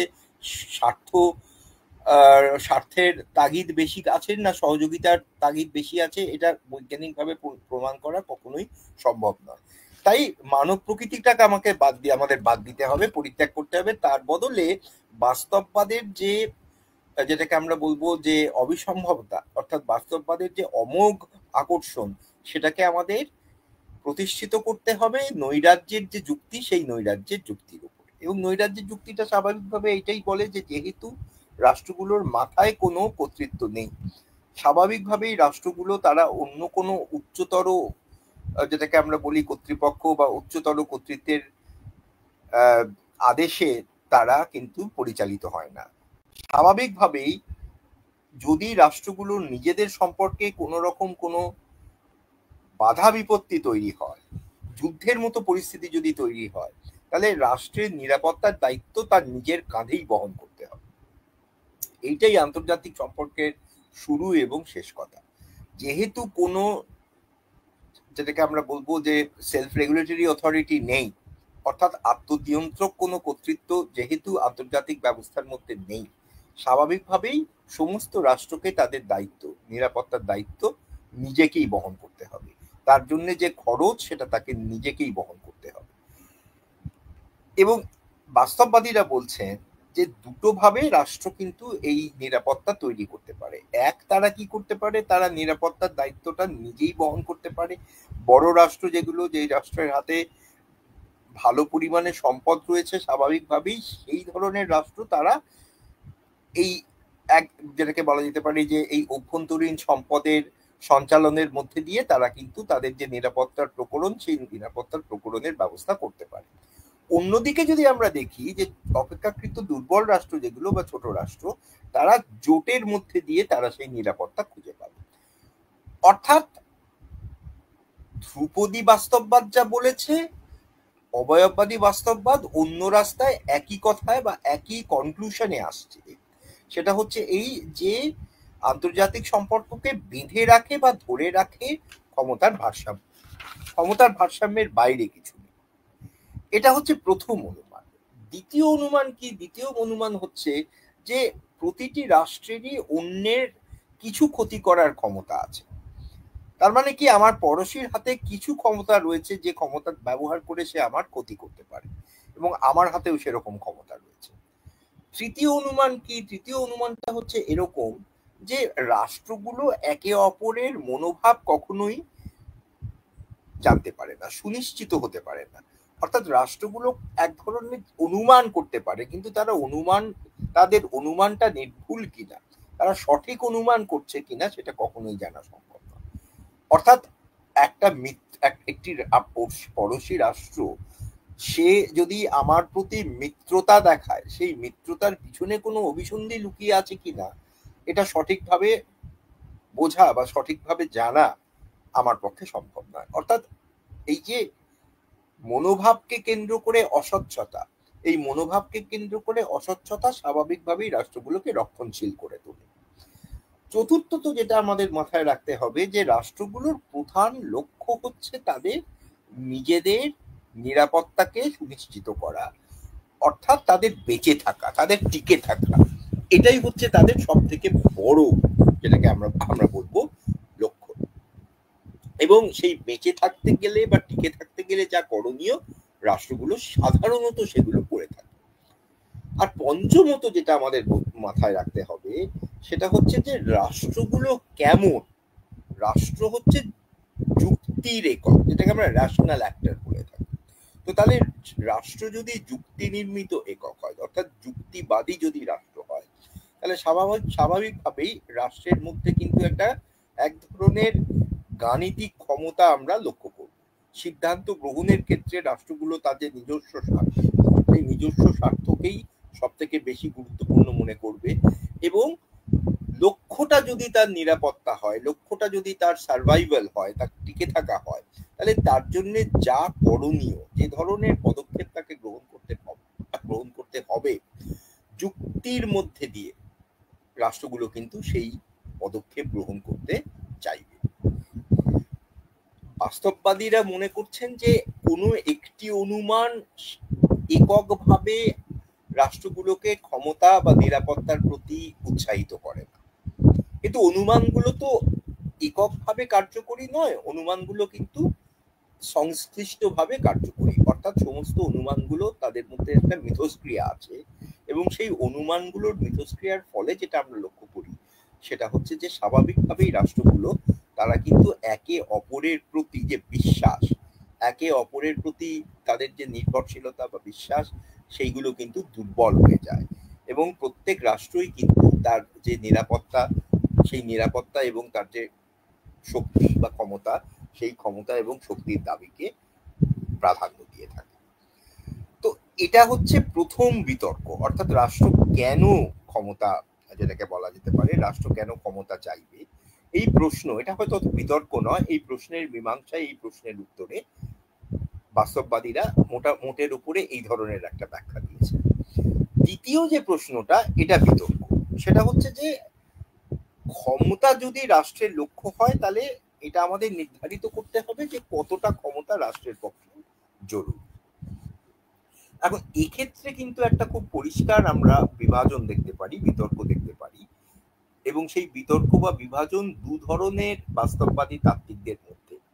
একদল বাস্তববাদী তাত্ত্বিক যারা কেনেথ ওয়ালস, স্টিফেন ওয়াল্ট, ভ্যানিভেরা প্রমুখ তাত্ত্বিক যারা, ব্যারি বোজেন প্রমুখ তাত্ত্বিক যারা, তারা মোটের ওপর কি মনে করছেন? তারা মোটের ওপর মনে করছেন যে রাষ্ট্রের মূল লক্ষ্যটা হচ্ছে নিরাপত্তা, এবং মূল লক্ষ্য যদি নিরাপত্তা হয় তার জন্য তো একটা কারেন্সি দরকার, তার জন্য তো একটা মুদ্রা দরকার। লক্ষ্যটা যদি আমার নিরাপত্তা হয় তাহলে ওই নিরাপত্তার যে মুদ্রা সেটা হচ্ছে ক্ষমতা। এবার নিরাপত্তার মুদ্রা যদি ক্ষমতা হয়, অর্থাৎ নিরাপত্তার খরচটা যদি আমাদের ক্ষমতায় মাপতে হয়, তাহলে রক্ষণাত্মক বাস্তববাদী যারা, তারা বলছেন এই যে কখনোই রাষ্ট্রের লক্ষ্য হবে না সীমাহীন ক্ষমতাকে আরোহণ করা বা সীমাহীন ক্ষমতার সঞ্চয়। কেন সীমাহীন ক্ষমতাটা রাষ্ট্রের লক্ষ্য নয় বা লক্ষ্য হওয়া ভালো নয়? তিনটে কারণ দেখাচ্ছেন যারা রক্ষণশীল বাস্তববাদী তারা। প্রথম কারণ কি? প্রথম কারণ হচ্ছে এই, তারা বলছেন যে আমি যদি সীমাহীন ক্ষমতা তৈরি করতে চাই, তার মানে কি? তার মানে আমি সারা বিশ্বে আমার আধিপত্য তৈরি করতে চাইছি। সেক্ষেত্রে কি হবে যে আমি বিরুদ্ধ শক্তিকে চাগাড় দিয়ে তুলবো, আমি বিরুদ্ধ শক্তিকে উৎসাহিত করব, এবং সেই বিরুদ্ধ শক্তিকে উৎসাহিত করার ফলে স্বাভাবিকভাবেই আমার বিরুদ্ধে একটা শক্তিশালী জোট তৈরি হবে, এবং আমার বিরুদ্ধে যদি একটা শক্তিশালী জোট তৈরি হয় তাহলে আমার ক্ষমতার যে ব্যয় বা আমার নিরাপত্তার যে ব্যয়, ক্ষমতার ব্যয় নয়, আমার নিরাপত্তার যে ব্যয়, যেটা আমি ক্ষমতায় পরিমেয়, যে আমি ক্ষমতায় মাপছি, স্বাভাবিকভাবেই সেই নিরাপত্তার ব্যয়টা কিন্তু অতিরিক্ত হয়ে যাবে। এটা প্রথম যুক্তি। দ্বিতীয়ত যেটা রক্ষণাত্মক বাস্তববাদীরা বলছেন, তারা বলছেন যে বাস্তববাদের একটা মূল লক্ষ্য যেটা, সেটা হচ্ছে এই যে রাষ্ট্রগুলো নিজেদেরকে বজায় রাখবে, অর্থাৎ নিজেরা যথাস্থানে নিজেদেরকে ধরে রাখবে। আর একটা প্রধান কারণ হচ্ছে যে অতিরিক্ত ক্ষমতা তৈরি করে আমার লাভটা কি হবে? আমি যদি অন্য রাষ্ট্রকে অধিগ্রহণ করার চেষ্টা করি, আমি যদি অন্য রাষ্ট্রের উপরে কর্তৃত্ব তৈরি করার চেষ্টা করি, বা সাম্রাজ্যবাদী যদি পথ আমি বেছে নিই, বা ঔপনিবেশিকতাবাদের পথ যদি আমি বেছে নিই, তাহলে ইতিহাস থেকেই কিন্তু তার একটা খুব পরিষ্কার সাক্ষ্য আমার সামনে চলে আসবে। এবং সেটা কি? সেটা হচ্ছে জাতীয়তাবাদের বিপদ। যেই মুহূর্তে একটা রাষ্ট্র অন্য রাষ্ট্রকে গ্রাস করবে, যে রাষ্ট্রকে গ্রাস করলো, কিছুদিন পরে সেই রাষ্ট্রে একটা তীব্র জাতীয়তাবাদী আন্দোলন তৈরি হবে, এবং তার ফলে যে রাষ্ট্র আজকে অন্য রাষ্ট্রের উপর সরাসরি টেরিটোরিয়াল কন্ট্রোল তৈরি করলো, ভৌগোলিক নিয়ন্ত্রণ তারা তৈরি করলো, তার যে ব্যয়, সেই ব্যয়টা কিন্তু মাত্রাতিরিক্ত হয়ে যাবে। এবং তৃতীয় যেটা বলছেন রক্ষণাত্মক বাস্তববাদীরা, তারা বলছেন যে আন্তর্জাতিক সম্পর্কের সবসময় ডিফেন্স এবং অফেন্স, বা অফেন্স এবং ডিফেন্স, রক্ষণ এবং আক্রমণ, এর মধ্যে একটা ভারসাম্য থাকে অস্ত্রের নিরিখে। এবং আবারও ইতিহাস থেকে যদি আমরা দেখি, সেক্ষেত্রে রক্ষণাত্মক বাস্তববাদীরা বলছেন যে অ্যাডভান্টেজটা সবসময় কিন্তু রক্ষণের দিকে, অর্থাৎ আক্রমণের দিকে নয়। তার মানে এই যে যারা আগ্রাসী শক্তি, তারা প্রথমে কিছু তাড়াতাড়ি হয়তো তারা কিছু লাভ করতেও পারে, কিন্তু ইন দ্য লং রান, লম্বা সময় যদি আমরা বিচার করি, দীর্ঘ সময় যদি আমরা বিচার করি, তাহলে দেখব যে তাদের যে সেই লাভের মাত্রা বা লাভের পরিমাণ, সেটা কিন্তু ধীরে ধীরে হ্রাসপ্রাপ্ত হবে। এর বিপক্ষে যারা আক্রমণাত্মক বাস্তববাদী, যারা যেন মিয়াশাইমার রয়েছেন, বা উইলিয়াম ওলফোর্থ রয়েছেন, বা র্যান্ডেল শেলার রয়েছেন, যারা আক্রমণাত্মক বাস্তববাদী, তারা বলছেন যে এই যে রক্ষণাত্মক বাস্তববাদীরা যে নিয়ন্ত্রণগুলোর কথা বলছে, এই নিয়ন্ত্রণগুলো, যুক্তিগুলো অসার। অর্থাৎ তারা কি বলছেন? তারা বলছেন যে রাষ্ট্রের লক্ষ্য নিরাপত্তা নয়, রাষ্ট্রের লক্ষ্য ক্ষমতা। তাহলে রাষ্ট্র ক্ষমতার জন্যই ক্ষমতা তৈরি করে, এবং যত ক্ষমতা বাড়ে, ক্ষমতা সঞ্চয়ের ব্যয়ভারটা তত কমে আসে। তো সুতরাং কোন রাষ্ট্র সে যদি আধিপত্য তৈরি করতে চায়, তাহলে এর মধ্যে দোষের কিছু নেই, এর মধ্যে অস্বাভাবিকতার কিছু নেই। কারণ শক্তিধর রাষ্ট্রগুলো পরিশেষে তারা বিশ্ব আধিপত্যেই কিন্তু তাদের মন, বিশ্ব আধিপত্যই তার লক্ষ্য। তার কারণ তারা মনে করে যতক্ষণ পর্যন্ত একেবারে সম্পূর্ণ আধিপত্য তৈরি না হচ্ছে ততক্ষণ পর্যন্ত তাদের নিরাপত্তার প্রশ্নটা কিন্তু হাওয়ায় ঝুলে থাকবে, অর্থাৎ ততক্ষণ পর্যন্ত তারা নিরাপদ নয়।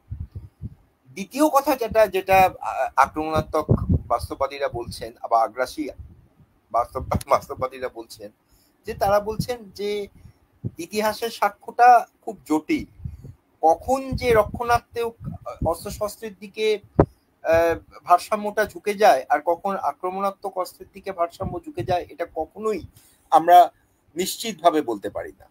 জার্মানির দিকে যদি আমরা তাকাই, বিশেষ করে দ্বিতীয় বিশ্বযুদ্ধ অর্থাৎ হিটলারের জার্মানির দিকে তাকাই, তাহলে আমরা দেখব যুদ্ধের একটা বড় অংশ জার্মানি প্রবলভাবে তারা কিন্তু বিজয় লাভ করেছে, এবং সেই বিজয় তারা লাভ করতে পেরেছিল তার কারণ জার্মানির আক্রমণাত্মক অস্ত্রশস্ত্র, আক্রমণাত্মক ক্যাপাবিলিটি সেটা সাংঘাতিক ছিল সেই সময়ের বিচারে যদি আমরা দেখি, সেই সময়ের হিসেবে যদি আমরা বিচার করি। ঠিক একইভাবে আগ্রাসী বাস্তববাদী যারা তারা বলছেন যে রাষ্ট্র দখল করার দরকার নেই, কিন্তু একটা রাষ্ট্রকে যদি নিয়ন্ত্রণ করা যায়, তার ভৌগোলিক অঞ্চলগুলোকে যদি নিয়ন্ত্রণ করা যায়, একটা রাষ্ট্রের মধ্যে যদি বিভাজন তৈরি করা যায়, একটা রাষ্ট্রকে যদি ম্যানিপুলেট করা যায়, তাহলে কিন্তু তার পরিবর্তে যে রাষ্ট্র এগুলো করতে পারছে তার অনেক লাভ। সুতরাং স্বাভাবিকভাবেই রাষ্ট্রের মধ্যে কিন্তু সেই ধরনের একটা স্পৃহা, সেই ধরনের একটা ইচ্ছে সবসময় কাজ করবে যে আমি যদি পড়োশী রাষ্ট্রকে সম্পূর্ণভাবে অধিগ্রহণ করতে না পারি, আন্তর্জাতিক আইনে অধিগ্রহণ সম্ভব না এখন, কিন্তু অধিগ্রহণ করাটা আমার লক্ষ্য নয়, কিন্তু তাকে দুর্বল করাটা আমার লক্ষ্য, এবং তাকে দুর্বল করতে গেলে অনেক ক্ষেত্রে আমাকে একটা সদর্থক ভূমিকা নিতে হবে। অর্থাৎ আমি লাইনে দাঁড়িয়ে আমার পড়োশী রাষ্ট্রকে দুর্বল করতে পারবো না, আমাকে খেলায় নামতে হবে, আমাকে বিভিন্নভাবে পড়োশী রাষ্ট্রের, বিশেষ করে সেই পড়োশী রাষ্ট্রের সাথে যদি আমার সম্পর্ক ভালো না হয়, প্রতিযোগিতামূলক সম্পর্ক যদি হয়, দ্বন্দ্বের সম্পর্ক যদি হয়, তাহলে আমাকে যেভাবেই হোক সেই রাষ্ট্রের যে মূল ভিত্তি, সেই ভিত্তিটাকেই কিন্তু আমাকে লক্ষ্য করতে হবে যাতে সেই রাষ্ট্র অভ্যন্তরীণ দিক থেকে দুর্বল হয়ে পড়ে। তো এটা হলো দ্বিতীয় বিতর্ক। তৃতীয় যে বিতর্ক, সেই বিতর্কের প্রতি আমি দৃষ্টি আকর্ষণ করে তারপরে আমি এই বাস্তববাদের যে প্রাসঙ্গিকতা, সেই প্রাসঙ্গিকতা নিয়ে কতগুলো কথা বলে শেষ করব। তৃতীয় বিতর্ক যেটা, সেটা হচ্ছে যে বাস্তববাদীরা একটা খুব বড় প্রশ্ন তুলছেন, সেটা হচ্ছে যে যুদ্ধের কারণ কি বা যুদ্ধ কেন হয়। তো যুদ্ধ কেন হয় এই প্রশ্নটা মৌলিক প্রশ্ন একটা বাস্তববাদের ক্ষেত্রে। এটাকে কেন্দ্র করে বহু গবেষণা হয়েছে। আবারও বলছি যে এটাকে কেন্দ্র করে যে গবেষণা, সেই গবেষণার আলোচনা করতে গেলে অন্য একটা বক্তৃতা দরকার, অন্য একটা বিষয়ে আমরা অবতারণা করব, সুতরাং সেদিকে যাওয়ার কোনো প্রয়োজনীয়তা নেই। খুব সহজে যদি দেখি তাহলে আমরা দেখব যে বাস্তববাদী চিন্তক যারা, তারা মোটের উপর তিনটে ধারণাকে ব্যবহার করে যুদ্ধের যে সম্ভাবনা সেটাকে ব্যাখ্যা করার চেষ্টা করেছেন। প্রথমত তারা মেরুকরণের ধারণাকে ব্যবহার করেছেন। একদল বাস্তববাদী মনে করেন দ্বিমেরু বিশিষ্ট পৃথিবীতে স্থায়িত্ব বেশি, সেটা বেশি শান্তিপূর্ণ। অন্যদিকে আরেক দল বাস্তববাদী চিন্তক রয়েছে যারা মনে করে বহু মেরু বিশিষ্ট পৃথিবী, সেই বহু মেরু বিশিষ্ট পৃথিবীতেই কিন্তু শান্তির সম্ভাবনা বেশি, সেখানে যুদ্ধের সম্ভাবনা কম। তারা যে যুক্তিগুলো দিচ্ছেন, যুক্তিগুলো খুবই, আমার কাছে মনে হয় যে যুক্তিগুলো ইন্টারেস্টিং। যুক্তিগুলোকে যদি আমরা দেখি, যুক্তিগুলোর মধ্যে থেকে এক ধরনের আকর্ষণ আমরা অনুভব করব, কিন্তু যুক্তিগুলো পরস্পর বিরোধী যুক্তি। অর্থাৎ এই যুক্তিগুলোকে প্রমাণ করা খুব দুষ্কর, কারণ ইতিহাসের সাক্ষ্য এমনই যে উভয় পক্ষই কিন্তু সেই ইতিহাসের দলিলকে নিজের সমর্থনে ব্যবহার করে থাকে। তো মোটের ওপরে এই যে যারা দ্বিমেরু বিশিষ্ট পৃথিবীকে মনে করেন যে বেশি স্থিতিশীল, শান্তি সম্ভাবনা বেশি, যুদ্ধের সম্ভাবনা কম, তাদের মূল কথা হচ্ছে দ্বিমেরু বিশিষ্ট পৃথিবীতে একটাই সম্পর্ক দুটো প্রধান মহাশক্তিধর রাষ্ট্রের উপর। অর্থাৎ প্রবাবিলিটির গণিতের নিয়মে স্বাভাবিকভাবেই সেখানে কিন্তু বেশি ভেরিয়েশন হওয়ার সুযোগ নেই, বেশি বৈচিত্র্যের সুযোগ নেই। এই যে বৈচিত্র্যের সুযোগ নেই, এর ফলে কিন্তু শান্তির সম্ভাবনা বেশি। অর্থাৎ একটা দ্বিমেরু বিশিষ্ট পৃথিবীতে লুকোনোর সম্ভাবনা কম, একটা দ্বিমেরু বিশিষ্ট পৃথিবীতে অস্বচ্ছতা তৈরি করার সম্ভাবনা কম। এইগুলো একটা দ্বিমেরু বিশিষ্ট পৃথিবীতে বেশি শান্তির প্রবণতা তৈরি করবে, যুদ্ধের সম্ভাবনা কম হবে। অন্যদিকে যারা বহুমেরু বিশিষ্ট পৃথিবীকে বেশি শান্তিপূর্ণ মনে করেন, তাদের যুক্তিটা অনেকটা এরকম। তারা বলে যে দ্বিমেরু বিশিষ্ট পৃথিবীতে সমস্যা যেটা, যে একটি মেরু সর্বক্ষণ অন্য আরেকটি মেরু প্রতি দৃষ্টিশীল। অর্থাৎ একটি মেরুতে যদি কোনো পরিবর্তন হয়, অর্থাৎ একটি মহাশক্তিধর রাষ্ট্রের যদি সামান্য কোনো পরিবর্তন হয়, অন্য মহাশক্তিধর রাষ্ট্রকে তৎক্ষণাৎ কিন্তু একটা নীতি গ্রহণ করতে হবে, তৎক্ষণাৎ কিন্তু তাকে সেই পরিবর্তনের প্রতি সংবেদনশীল হতে হবে, মনোযোগী হতে হবে। যদি না হতে পারে তাহলে কিন্তু এই যে ভারসাম্য, এই ভারসাম্য ব্যাহত হতে পারে। এবং দ্বিতীয় যেটা যুক্তি তারা দিয়ে থাকেন সেটা হচ্ছে এই, যে যদি অনেকগুলো রাষ্ট্র ক্ষমতাশীল হয় তাহলে আবার প্রবাবিলিটির অঙ্কেই সম্ভাবনাগুলোর অভিমুখ নিয়ে কিন্তু একটা প্রশ্ন থেকে যায়, যে অর্থাৎ যেহেতু বিভিন্ন ধরনের কম্বিনেশন সম্ভব, বিভিন্ন ধরনের ইংরেজিতে যেটাকে আমরা বলি অঙ্কের ভাষায় পারমুটেশন কম্বিনেশন সম্ভব, কিভাবে বিভিন্ন রাষ্ট্রের মধ্যে জোট হতে পারে, জোট ভেঙে যেতে পারে, দুটো রাষ্ট্র কাছাকাছি আসতে পারে, তিনটে রাষ্ট্র কাছাকাছি আসতে পারে, আবার তাদের মধ্যে ব্যবধান হতে পারে। অর্থাৎ এই যে নমনীয়তা, এই নমনীয়তার ফলে রাষ্ট্রগুলো খুব সঠিকভাবে তাদের যে ভবিষ্যৎবাণী, সেই ভবিষ্যৎবাণী করতে পারে।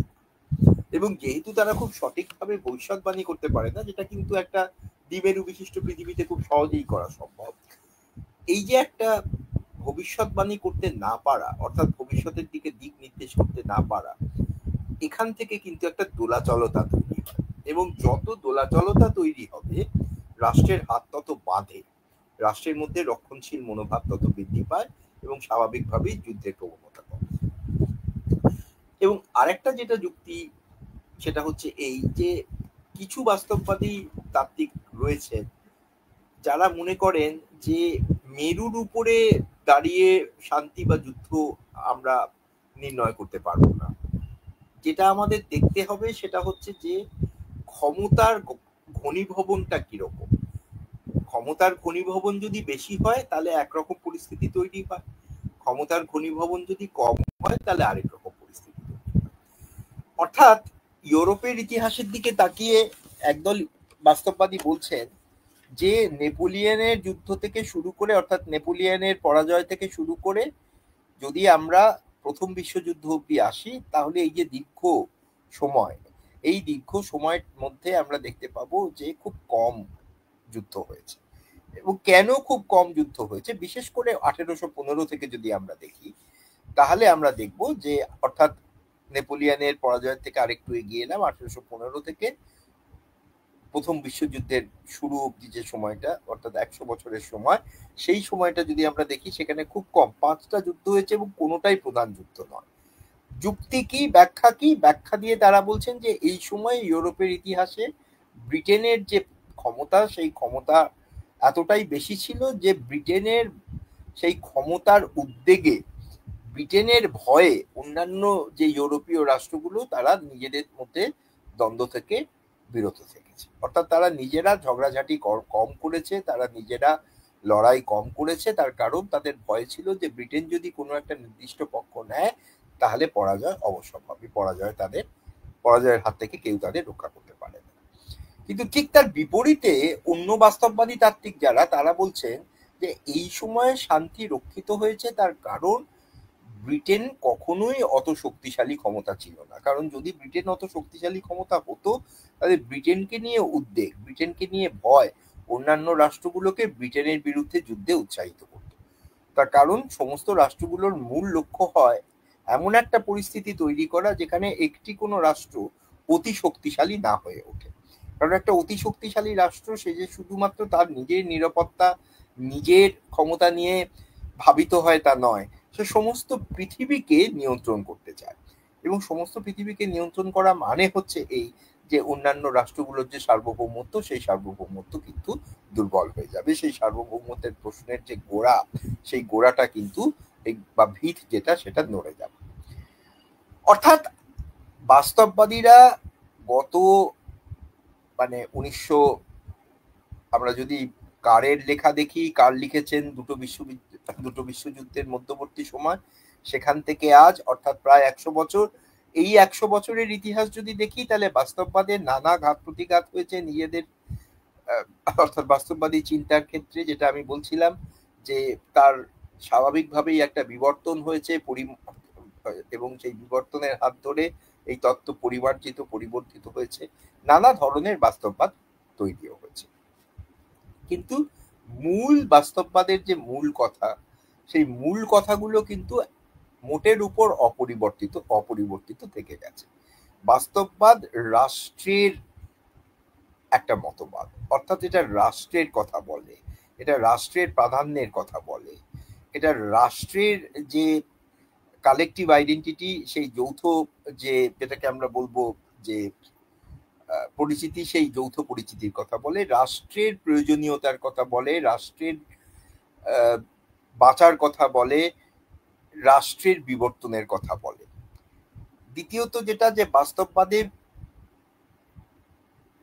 তন্ত্রের বিবর্তনের সম্ভাবনা নেই, অর্থাৎ বাস্তববাদীরা মনে করেন যে বিশ্বতন্ত্র বা বিশ্ব ব্যবস্থার মধ্যে পরিবর্তন খুব একটা দেখা যায় না, অর্থাৎ গুণগত পরিবর্তন দেখা যায় না। মেরুর পরিবর্তন হবে, ক্ষমতার উত্থান হবে, পতন হবে, কিন্তু চরিত্রটা বদলাবে না। অর্থাৎ এই যে নৈরাজ্যের যে চরিত্র, সেই নৈরাজ্যের চরিত্রটা বদলাবে না, কারণ নৈরাজ্যের চরিত্রকে বদলাতে গেলে পুরো জাতি রাষ্ট্র ভিত্তিক যে আমাদের আন্তর্জাতিক সম্পর্কের বা আন্তর্জাতিক ব্যবস্থার যে গঠন, সেই গঠনটাকেই উপড়ে ফেলতে হবে। যতক্ষণ পর্যন্ত এই গঠনটা রয়েছে ততক্ষণ পর্যন্ত এই নিগড় এত মজবুত যে এই আন্তর্জাতিক ব্যবস্থার যে চরিত্র, সেই চরিত্রে কোনো পরিবর্তন আমরা লক্ষ্য করতে পারবো না। অর্থাৎ রক্ষণশীলতা এবং পরিবর্তন বিমুখতা, এটা কিন্তু বাস্তববাদের মধ্যে আমরা খুব সহজেই লক্ষ্য করি। তৃতীয়ত যেটা, যে বাস্তববাদ মূলত ক্ষমতা এবং নিরাপত্তার পরিভাষায় নির্মিত তত্ত্ব। রাষ্ট্রের যে অন্যান্য কাজ, রাষ্ট্রের যে অন্যান্য প্রয়োজনীয়তা, রাষ্ট্রের যে অন্যান্য ধরনের ব্যাপ্তি, সেটাকে বাস্তববাদীরা যে অস্বীকার করেছেন তা নয়, কিন্তু গুরুত্বর বিচারে কখনোই তারা নিরাপত্তা এবং ক্ষমতার ঊর্ধ্বে কোনো কিছুকে রাখতে তারা সম্মত নয়। অর্থাৎ প্রথমে রাষ্ট্রকে তার নিরাপত্তা নিশ্চিত করতে হবে, নিরাপত্তাকে নিশ্চিত করবার জন্য যা করণীয় রাষ্ট্রকে তা করতে হবে। এবার মূল্যহীন নিরাপত্তা হতে পারে না।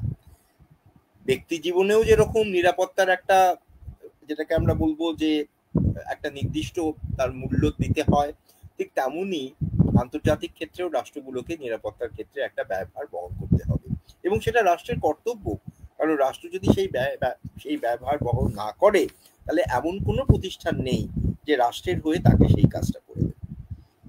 এবং পরিশেষে বাস্তববাদের আমি যেটাকে বলবো যে একটা মূল, যেটাকে বলা যেতে পারে তার সেই বাস্তববাদী তত্ত্বের একটা অন্যতম গুরুত্বপূর্ণ জায়গা, সেটা হচ্ছে এই যে বাস্তববাদীরা সাধারণভাবে যদি আমরা দেখি, তাহলে এটাই মনে করছেন যে রাষ্ট্রকে একটা রাজনৈতিক প্রতিষ্ঠান হিসেবে দেখতে হবে।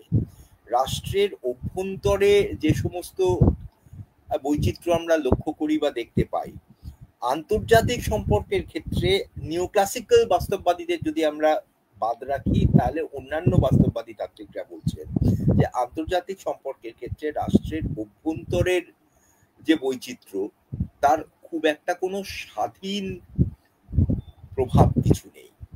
অর্থাৎ একটা রাষ্ট্র সেটা জাতীয়তাবাদী না অতি জাতীয়তাবাদী, একটা রাষ্ট্র সেটা সুশাসিত না সুশাসিত নয়, একটা রাষ্ট্র সেটা গণতান্ত্রিক না অগণতান্ত্রিক, একটা রাষ্ট্র সেটা এক ধরনের ইউনিটারি রাষ্ট্র না এক ধরনের, যেটাকে আমরা বলবো যুক্তরাষ্ট্রীয় রাষ্ট্র, এই ধরনের যে বৈচিত্র্য, সেই রাষ্ট্রটা মাল্টিকালচারাল না রাষ্ট্রটা অপেক্ষাকৃতভাবে একাদর্শী, এই ধরনের যে বৈচিত্র্য, এই বৈচিত্র্যগুলোকে বাস্তববাদীরা কিন্তু খুব একটা গুরুত্ব দিয়ে বিচার করেনি। আমি বলেছি যে ব্যতিক্রম আছে, নিওক্লাসিক্যাল বাস্তববাদী যারা, তারা অভ্যন্তরীণ যে চলগুলো, সেই অভ্যন্তরীণ চলগুলোকে গুরুত্ব দিয়ে বিবেচনা করছেন আজকাল নয়, গত 20-25 বছর ধরে যে নিও ক্লাসিক্যাল বাস্তববাদের উত্থান হয়েছে তারা এটাকে গুরুত্ব দিয়ে বিচার করেছেন।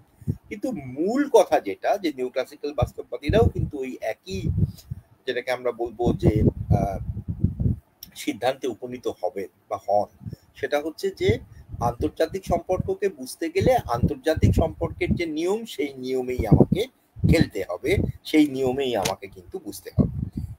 এটাই আন্তর্জাতিক সম্পর্কের বিশেষত্ব, এটাই আন্তর্জাতিক সম্পর্কের নিজস্বতা। এবং এই বিশেষত্ব এবং এই নিজস্বতাকে অস্বীকার যদি রাষ্ট্র করে, তাহলে কিন্তু সেই রাষ্ট্রের পক্ষে তার স্বাধীনতাকে নিয়ে সবলভাবে সুরক্ষিত থাকা সম্ভব নাও হতে পারে।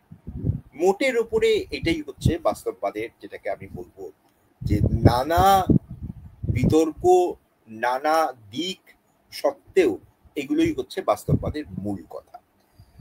এখন সমসাময়িক যে প্রশ্নটা আসছে, যেটা যে সমসাময়িক প্রশ্নে আমি কতগুলো জিনিস বলবো, আমি এগুলোকে ডেভেলপ করব না, যদি কিছু আলোচনা হয় সেই আলোচনার সময় আমরা এগুলো নিয়ে রেখাপাত করতে পারি। তার মধ্যে 3টে বিষয় আমি আপনাদের দৃষ্টি আকর্ষণ করছি। প্রথম যেটা, সেটা হচ্ছে যে আজকের যে বহু মেরু বিশিষ্ট পৃথিবী, সেই বহু মেরু বিশিষ্ট পৃথিবীতে স্বাভাবিকভাবে সেখানে কিন্তু একটা ক্ষমতার রাজনীতির আমরা প্রত্যাবর্তন দেখতে পাচ্ছি। প্রদীপবাবু শুরুতেই গোড়াতেই কতগুলো যুদ্ধের কথা বলেছেন, আমি সেগুলোকে আর রিপিট করতে চাই না, কিন্তু যুদ্ধ ফিরে এসছে, আবার যুদ্ধের সম্ভাবনা প্রবল হয়েছে। এই যুদ্ধের ফিরে আসা, যুদ্ধের সম্ভাবনা প্রবল হওয়া, স্বাভাবিকভাবেই এটা কিন্তু বাস্তববাদের যে প্রাসঙ্গিকতা, সেই প্রাসঙ্গিকতার দিকেই কিন্তু ইঙ্গিত করে। দ্বিতীয় জিনিস যেটা আমি বলবো, সেটা হচ্ছে এই যে কোথাও একটা ওই প্রথম এবং দ্বিতীয় মহাযুদ্ধের অন্তর্বর্তী সময়ের যে উদারনীতিবাদের যে বিপর্যয়, সেই ইতিহাসটা কোনো না কোনো ভাবে একটা নতুন ভাবে তার কিন্তু একটা আমরা আবার যেটাকে বলি রিপিটেশন দেখতে পাচ্ছি, অর্থাৎ সেটা যেন ফিরে ফিরে আসছে। অর্থাৎ উদারনৈতিক চিন্তার যে ধারাগুলো, তার যে বৈশিষ্ট্যগুলো, যে আমার একটা মুক্ত বাণিজ্য ক্ষেত্র থাকবে, আমাদের লক্ষ্য হবে স্বাধীনতা, সাম্য, রুল অফ ল, এই ধারণাগুলোকে কেন্দ্র করে এক ধরনের আন্তর্জাতিক ব্যবস্থা গড়ে তোলা, আমাদের লক্ষ্য হবে গণতন্ত্র এবং গণতন্ত্রের বিকাশ, এইগুলো থেকে ধীরে ধীরে কিন্তু আমরা দেখতে পাচ্ছি যে আমরা পিছপা হচ্ছি। অর্থাৎ এই যে ধারণাগুলো দীর্ঘদিন ধরে তাদের রাষ্ট্রগুলোর সামনে ছিল বা উদারনৈতিক আন্তর্জাতিক ব্যবস্থার মধ্যে নিহিত ছিল, কতদূর সেগুলোকে আমরা ঠিকভাবে প্রয়োগ করেছি সেটা ভিন্ন প্রশ্ন, কিন্তু এই নীতিমানগুলোকে কেন্দ্র করেই কিন্তু প্রশ্ন উঠে আসছে, আন্তর্জাতিক ব্যবস্থাটা উদারনৈতিক হবে না আন্তর্জাতিক ব্যবস্থার প্রয়োজনীয়তা নিয়েই একটা সংশয় তৈরি হওয়া, এইগুলো কিন্তু স্বাভাবিকভাবেই বাস্তববাদের প্রাসঙ্গিকতার দিকেই আমাদের দৃষ্টি আকর্ষণ করে। অর্থাৎ যারা বাস্তববাদী তাত্ত্বিক, তারা তো প্রথম থেকেই বলে এসছেন যে ধারণা মৌলিক হতে পারে বা অন্য কোনো ধারণা হতে পারে, নৈতিকতা, আদর্শ, এই বিষয়গুলো আন্তর্জাতিক রাজনীতিকে বোঝার ক্ষেত্রে অসার, এগুলোর ব্যবহার করে আন্তর্জাতিক রাজনীতিকে বোঝা সম্ভব নয়। প্রতিষ্ঠানই বলি, গণতন্ত্রই বলি, সবকিছুই আলটিমেটলি ওই ক্ষমতা দ্বারা নিয়ন্ত্রিত। শক্তিধর মহাশক্তিধর রাষ্ট্রগুলো যেদিকে অঙ্গুলি হেলন করবে, তারা যেদিকে চাইবে আন্তর্জাতিক রাজনীতির মোড় সেদিকেই করবে। আর তৃতীয়ত, পরিশেষে যেটা আমি বলবো, সেটাও ওই দ্বিতীয়টার সঙ্গে ওতপ্রোতভাবে জড়িত, সুতরাং এটা আলাদা খুব একটা কিছু না। সেটা হচ্ছে যে আজকের পৃথিবীতে যদি আমরা দেখি, তাহলে এই যে জনপ্রিয়তাবাদের উত্থান, এই যে অতি জাতীয়তাবাদের উত্থান, এক ধরনের রক্ষণশীল অর্থনীতির উত্থান, প্রোটেকশনিজমের ফিরে আসা, এই সমস্ত বিষয় এবং সার্বভৌমত্বের যে প্রাবল্য, এই প্রত্যেকটা বিষয়কে কিন্তু বাস্তববাদের আঙ্গিকে আলোচনা করা সম্ভব। এবং একদিক থেকে দেখতে গেলে এই ধারণাগুলো অনিবার্যতা কখনোই কোনো বাস্তববাদী বলেননি। যেরকম জনপ্রিয়তাবাদের কোনো ব্যাখ্যা কিন্তু বাস্তববাদের মধ্যে নেই, কিন্তু বাস্তববাদীরা একটা কথা বলেছেন যেটা নিয়ে আমাদের মনে হয় যে ভাবনা চিন্তা করার জায়গা রয়েছে। সেটা হচ্ছে পৃথিবী যেমনই হোক, দেশের অভ্যন্তরীণ চরিত্র যেমনই হোক, তাদের লক্ষ্যে খুব একটা বড় মৌলিক পরিবর্তন হওয়ার সম্ভাবনা কম। অর্থাৎ জাতীয় স্বার্থের প্রাধান্য, সার্বভৌমত্বকে ধরে রাখা, জাতীয়তা বাদ দিয়ে সার্বভৌমত্বকে সংজ্ঞায়িত করা, ভিতরের এবং বাইরের পার্থক্যটাকে গুরুত্বপূর্ণ মনে করা এবং নিরাপত্তার দাবিকে সামনে রাখা, এই ধারণাগুলোই যুগ যুগান্ত ধরে বাস্তববাদীরা মনে করেছেন আন্তর্জাতিক সম্পর্কের ব্রিক্স অ্যান্ড মর্টার্স, অর্থাৎ আন্তর্জাতিক সম্পর্ক তৈরি করেছে এই ধারণা। এবং সমসাময়িক বিশ্বের যে ধরনের ঘটনা প্রবাহ আমরা আজকে দেখতে পাচ্ছি, অস্থিরতা দেখতে পাচ্ছি, সেই ঘটনা প্রবাহ এবং অস্থিরতা তার ব্যাখ্যায় বাস্তববাদের যে প্রাসঙ্গিকতা, সেই প্রাসঙ্গিকতা খুব সহজেই ধরে পড়ে। শেষ আমি একটা কথা বলে ছেড়ে দেব, সেটা হচ্ছে যে তত্ত্বের যে প্রাসঙ্গিকতা, এই ধারণাটাকে নিয়ে আমাদের একটু চিন্তা করতে হবে যে তত্ত্বের প্রাসঙ্গিকতার মধ্যেও কিন্তু কোথাও একটা ধারণাগত চিন্তার জায়গা আছে। অর্থাৎ প্রত্যক্ষভাবে কোনো তথ্যকে ব্যাখ্যা করবে এবং সেই ব্যাখ্যার মধ্যে দিয়ে আমরা সেই তত্ত্বের প্রাসঙ্গিকতাকে খুঁজে পাবো, এই ধারণাটা দুর্বল। কারণ তত্ত্ব নৈর্ব্যক্তিক, তত্ত্ব বিমূর্ত, এবং তার যে নৈর্ব্যক্তিকতা, তার যে বিমূর্ততা, সেইটা কিন্তু যে কোনো তত্ত্বের মধ্যে থাকবে। অর্থাৎ সে তথ্যকে ব্যাখ্যা করবে, কিন্তু তথ্যের পরিবর্তনে স্বাভাবিকভাবেই তত্ত্বের একটা মূলগত পরিবর্তন হয়ে যাবে, এই ধরনের ধারণা কিন্তু কখনোই গ্রহণযোগ্য নয়। পরিস্থিতি আসে যখন একটা তত্ত্বের প্রাসঙ্গিকতা আমাদের মনে হয় বাড়ছে, বা কোনো তত্ত্বের প্রাসঙ্গিকতা কমছে, আকর্ষণ বাড়ছে, আকর্ষণ কমছে। কিন্তু আমি আবারও বলবো যে তত্ত্বের বিবিধতা অনস্বীকার্য। বাস্তববাদ একটি তত্ত্ব, উদারনীতিবাদ আরেকটি তত্ত্ব, বৌদ্ধবাদ একটি তত্ত্ব, নির্মাণবাদ একটি তত্ত্ব। এই প্রত্যেকটি তত্ত্ব থেকে কিন্তু বিশ্বকে তার নির্দিষ্টতায় ব্যাখ্যা করা সম্ভব, এবং যৌক্তিকতা বা প্রাসঙ্গিকতার ক্ষেত্রে কিন্তু এই ধারণাটাকে আমাদের সবসময় মাথায় রাখতে হবে। ধন্যবাদ। প্রশ্ন থাকলে আমি খুব খুশি হব।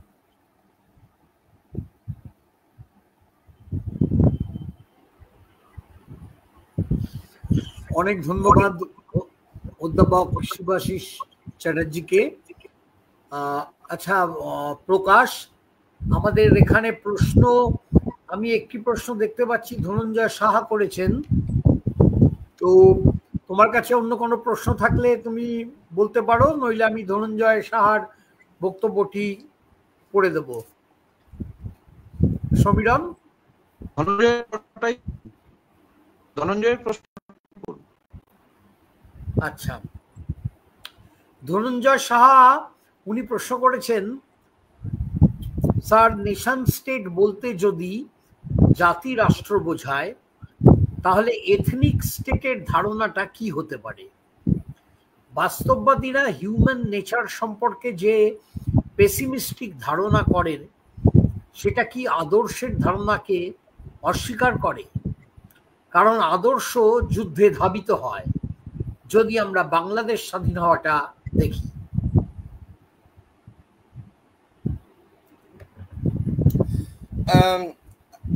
প্রশ্নের প্রথম দিকটা প্রদীপদা যদি আপনি আরেকবার একটু পড়েন।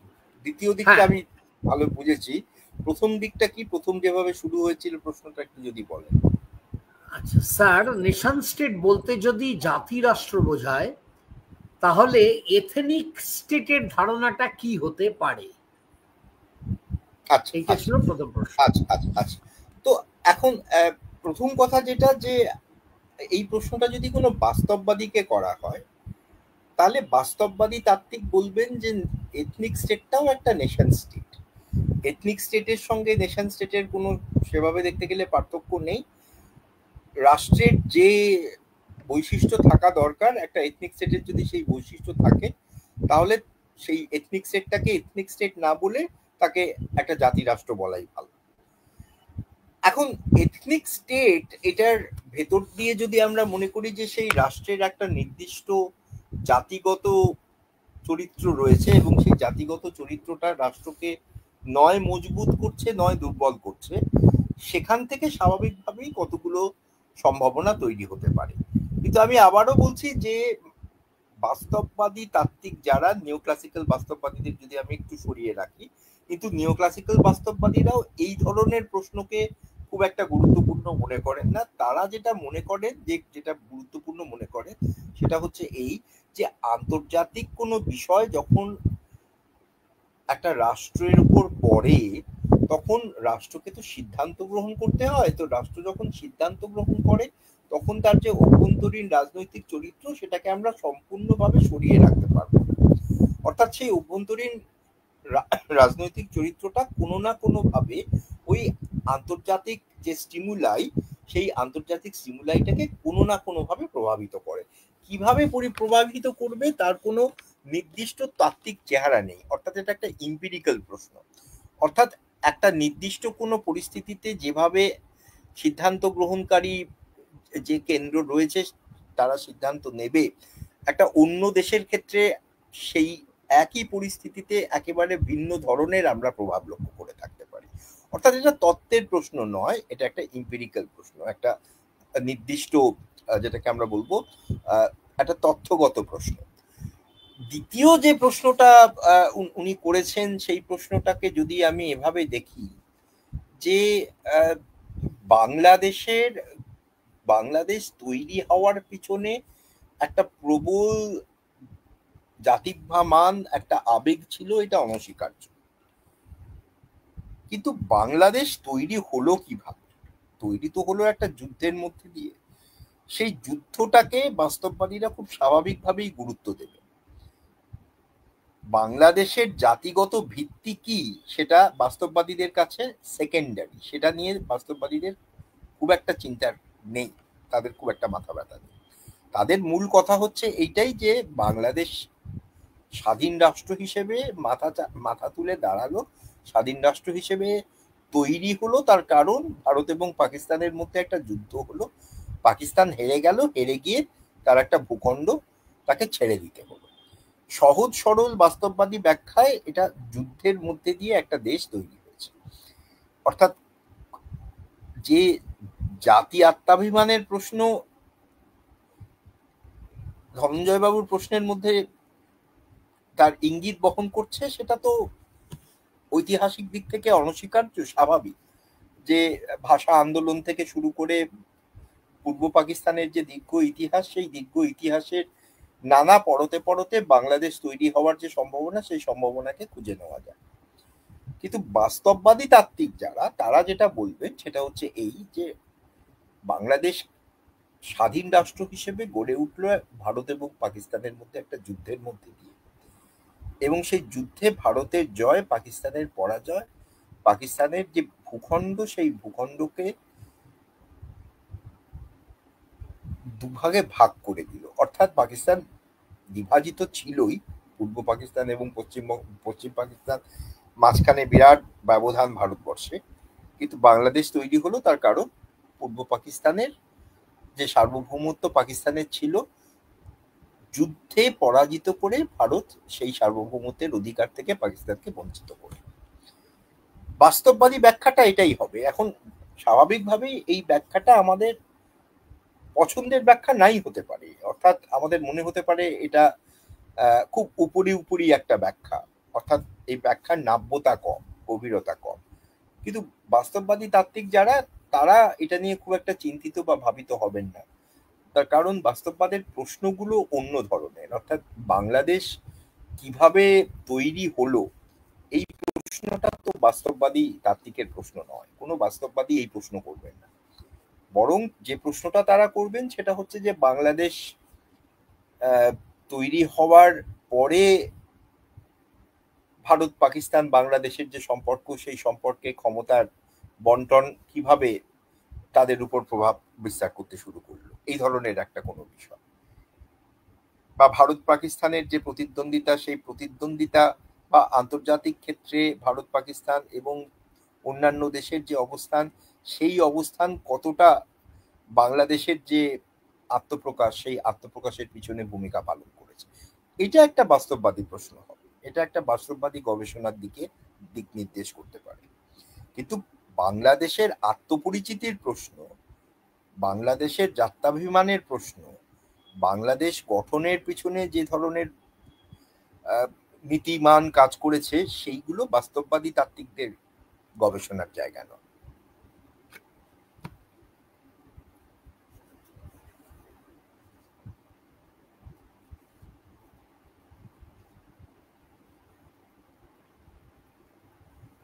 হ্যাঁ, সুখেন বৈদ্য উনি প্রশ্ন করেছেন, ধন্যবাদ স্যার, জনপ্রিয়তাবাদী ধারণার প্রভাব গণতান্ত্রিক প্রতিষ্ঠান ও নাগরিক অংশগ্রহণের ওপর কি, এবং বাস্তববাদী রচনাগুলো এ বিষয়ে কিভাবে ব্যাখ্যা করে? সুখেন, প্রথম কথা যেটা, যে প্রথম প্রশ্নের উত্তরটা আজকের যে আমি যা বললাম স্বাভাবিকভাবেই সেটা তার বাইরে, মানে তাহলে আমাকে আবার জনপ্রিয়তাবাদের মধ্যে ঢুকতে হয়, সেটা খুব বোধহয় বাঞ্ছনীয় নয়। তবে খুব ছোট করে যদি বলি, সেটা হচ্ছে এই যে জনপ্রিয়তাবাদ যদি শক্তিশালী হয়, তাহলে গণতান্ত্রিক প্রতিষ্ঠানগুলো দুর্বল হবে এবং নাগরিক যে অংশগ্রহণের যে প্রক্রিয়া, সেই নাগরিক অংশগ্রহণের প্রক্রিয়াটাও কিন্তু প্রায় সম্পূর্ণভাবে জনপ্রিয়তাবাদী যে সঞ্চালন, সেই জনপ্রিয়তাবাদী সঞ্চালন দ্বারা প্রভাবিত হবে। অর্থাৎ জনপ্রিয়তাবাদ যখন কাজ করতে শুরু করে, তখন প্রতিষ্ঠানগুলোর যে আপাত স্বাধীনতা, সেই আপাত স্বাধীনতাগুলো ধীরে ধীরে পূর্ণ হয়ে আসে। পৃথিবীর সমস্ত জায়গায় যেখানে জনপ্রিয়তাবাদ মাথা চাড়া দিয়েছে, বিশেষ করে দক্ষিণপন্থী জনপ্রিয়তাবাদ, সেই দক্ষিণপন্থী জনপ্রিয়তাবাদ যেখানে মাথাচাড়া দিয়ে উঠেছে, সেখানে আমরা এই একই জিনিস দেখতে পাবো, যে গণতান্ত্রিক প্রতিষ্ঠানগুলো ধীরে ধীরে ক্ষীণপ্রাপ্ত হচ্ছে, শক্তি তাদের কমে আসছে, এবং নাগরিক অংশগ্রহণের যে প্রক্রিয়া, সেই প্রক্রিয়াটাও জনপ্রিয়তাবাদী যে ক্ষমতা বা জনপ্রিয়তাবাদী রাজনীতি তাকে নিয়ন্ত্রণ করছে। এখন তার বিরুদ্ধে কি কোনো রাজনীতি নেই? অবশ্যই থাকে, তার বিরুদ্ধের রাজনীতিটাও সক্রিয় থাকে, কিন্তু সেই বিরুদ্ধের রাজনীতি এবং জনপ্রিয়তাবাদের যে লড়াই, সেই লড়াইটা কিন্তু বিভিন্ন দেশে বিভিন্ন রকম। অর্থাৎ আজকের মার্কিন যুক্তরাষ্ট্রে যদি আমরা দেখি, তাহলে আমরা দেখব যে যারা গণতন্ত্রে বিশ্বাস করে, তারা তো তাদের মতো করে ট্রাম্পের যে জনপ্রিয়তাবাদ, সেই ট্রাম্পের জনপ্রিয়তাবাদের বিরুদ্ধে লড়াই করছে। তো লড়াই থাকে, একটা প্রতিষ্ঠানের দুর্বলতা দেখতে পাচ্ছি, কিন্তু নাগরিকদের লড়াই বা বিরুদ্ধ শক্তির লড়াই থাকে, একটা ক্ষমতাকে প্রতিহত করার প্রচেষ্টা সেটা থাকে। কিন্তু জনপ্রিয়তাবাদ যদি শক্তিশালী হয়, স্বাভাবিকভাবেই জনপ্রিয়তাবাদের শক্তিশালী প্রথাগত গণতন্ত্রের যে সমস্ত ধারণা আমরা জানি, সেইগুলোকে গভীরভাবে প্রভাবিত করবে এবং বহুলাংশে সেগুলোকে দুর্বল করবে, এই বিষয়ে কোনো সন্দেহ নেই। আর বাস্তববাদীদের তো যেটা আমি বললাম, বাস্তববাদীরা না, মানে বাস্তববাদীরা এড়িয়ে গেছে। বাস্তববাদী লেখার মধ্যে জনপ্রিয়তাবাদকে কেন্দ্র করে কোনো তত্ত্ব, কিছু এখন অব্দি কোনো তত্ত্ব নেই, স্বাভাবিকভাবেই নেই, কারণ জনপ্রিয়তাবাদ তো মূলত একটা অভ্যন্তরীণ সামাজিক রাজনৈতিক একটা যেটাকে আমি বলবো যে একটা ভাবধারা এবং তার উন্মেষ। এই ধরনের প্রশ্নে তো বাস্তববাদীরা আগ্রহী নয়, তারা জনপ্রিয়তাবাদকে আরেকটা variation on the theme of state ideology হিসেবেই দেখে। অর্থাৎ তারা মনে করে যে উদারনৈতিক রাষ্ট্র যেমন আছে, সমাজতান্ত্রিক রাষ্ট্র যেরকম থাকতে পারে, জনপ্রিয়তাবাদী রাষ্ট্র সেরকম থাকতে পারে। জনপ্রিয়তাবাদী রাষ্ট্র তার আন্তর্জাতিক গতি প্রকৃতি কি অন্যান্য রাষ্ট্রের আন্তর্জাতিক গতি প্রকৃতির থেকে ভিন্ন, এই প্রশ্নটা যদি করি তাহলে বাস্তববাদী উত্তরটা হবে না। তারা কোনো রাষ্ট্রের আন্তর্জাতিকতার মধ্যে বা কোনো রাষ্ট্রের আন্তর্জাতিক সম্পর্কে যে আচরণ তার মধ্যে কিন্তু তারা কোনো রকম, যেটাকে আমরা বলি যে নীতিগত পার্থক্য বা ধাতুগত পার্থক্য কিন্তু তারা করেন না। তারা যেটা বলেন যে রাষ্ট্রগুলো বিভিন্ন ধরনের নীতি গ্রহণ করে তার কারণ নিরাপত্তা বা ক্ষমতার প্রশ্নে তাদের অবস্থানের তারতম্য।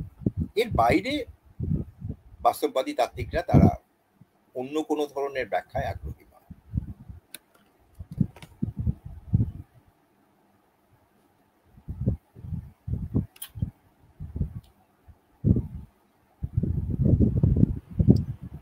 আর কোনো প্রশ্ন আছে প্রকাশ? নেই স্যার, নেই। আচ্ছা, আমার একটি প্রশ্ন আমি করছি, সেটা হলো যে এই রিয়ালিস্ট থিওরি,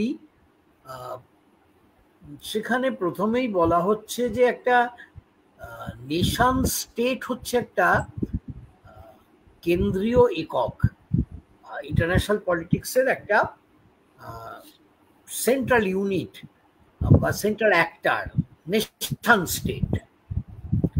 তো এইখানে কি একটা যৌক্তিক স্ববিরোধিতা, মানে এটা কি কিছুটা প্যারাডক্সিক্যাল না, যে আমি স্টেট বলছি না কেন, আমি কেন বলছি না সভারেন টেরিটোরিয়াল স্টেট, আমি কেন নেশন স্টেট কথাটাকে আনছি?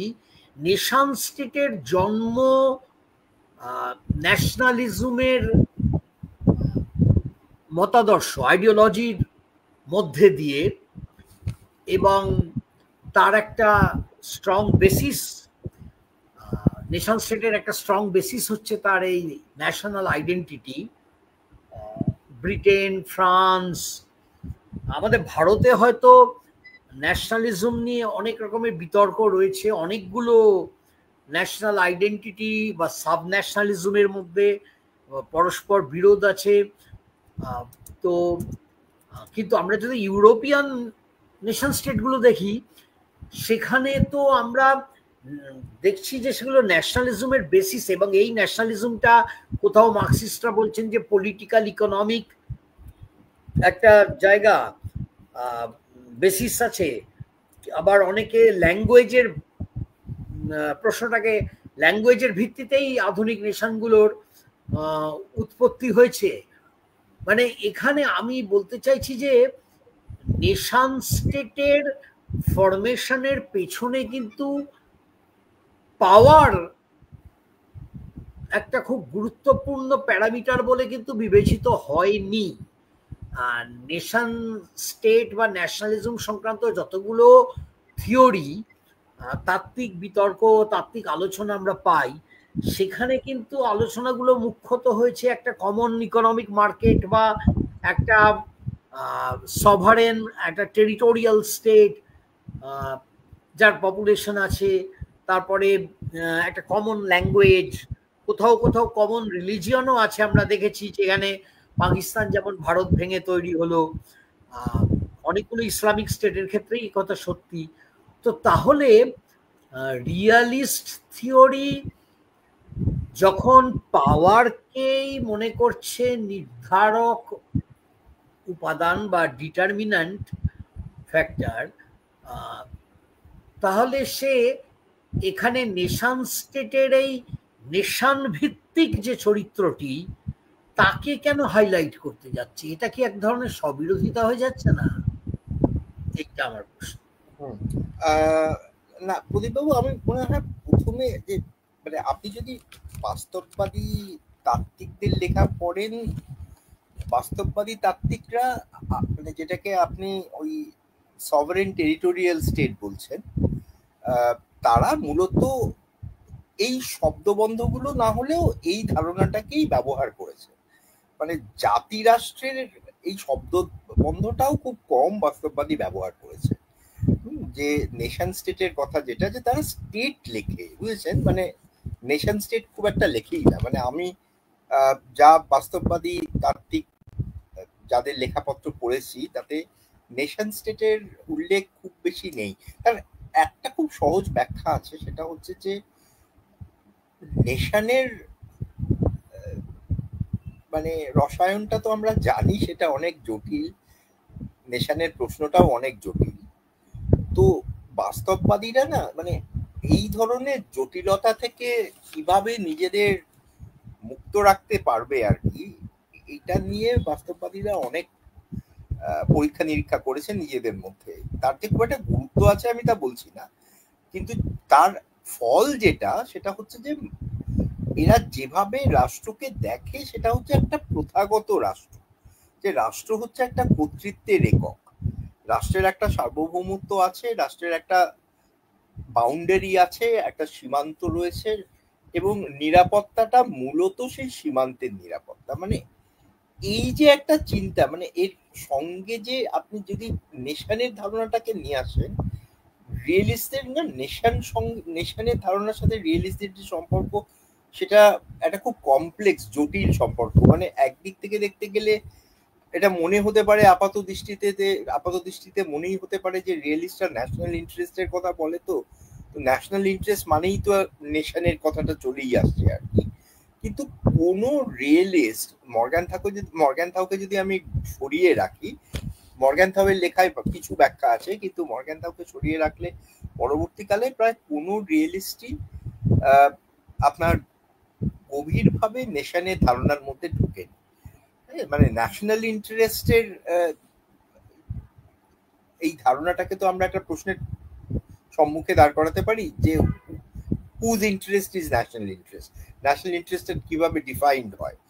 এই ধরনের প্রশ্নগুলো বাস্তববাদের মধ্যে প্রদীপবাবু আমরা খুব একটা খুঁজে পাই না। মানে বাস্তববাদী তাত্ত্বিকরা একদিকে দেখতে গেলে ওই নেশন স্টেটের মধ্যে নেশনটাকে ব্র্যাকেট করে রাখে, তার কারণ এটা তারা বুঝতেই পারে যে নেশনের ধারণাটার মধ্যে এত ধরনের জটিলতা আছে, সেই জটিলতাগুলোকে যদি তাদের স্বীকার করতে হয় তাহলে তাদের যে তাত্ত্বিক শর্ত, সেই তাত্ত্বিক শর্তটাকে তাদের অনেক ক্ষেত্রেই কিন্তু পরিবর্তন করতে হবে, এবং সেই পরিবর্তনের ফলে দুর্বল হয়ে যাবে তাদের যে তাত্ত্বিক ভিত্তি সেটা।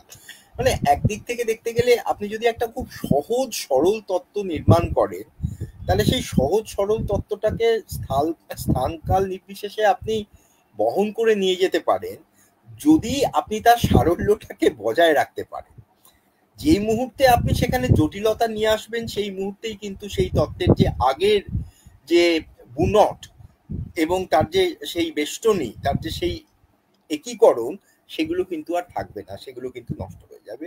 তো বাস্তববাদীরা এই ব্যাপারে ভীষণ রক্ষণশীল, এই ব্যাপারে তারা ভীষণ স্পর্শকাতর। তারা কোনোভাবেই এমন কোনো ধারণা তাদের তত্ত্বের মধ্যে নিয়ে আসতে চায় না বা তারা আনেন না যেগুলো তাদের যে তাত্ত্বিক অনুশীলন এবং তাদের যে তাত্ত্বিক ডিসিপ্লিন যেটাকে আমি বলবো, সেটাকে কোনোভাবে একটা প্রশ্নের সম্মুখে দাঁড় করাবে। অর্থাৎ আপনি যদি এটুকু বলেন যে আমি এমন একটা তত্ত্ব রচনা করেছি যে তত্ত্বর একটাই লক্ষ্য, সেটা হচ্ছে যে রাষ্ট্রগুলো আন্তর্জাতিক ব্যবস্থা থেকে কি সিগন্যাল পায় এবং সেই সিগন্যালটাকে সে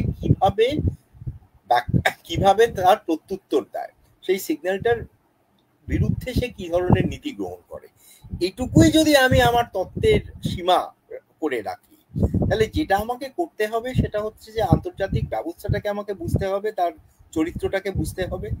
সিগন্যালটা কি? সিগন্যালটা হচ্ছে খুব পরিষ্কার যে যেহেতু কোনো সেন্ট্রাল রেগুলেটরি অথরিটি নেই,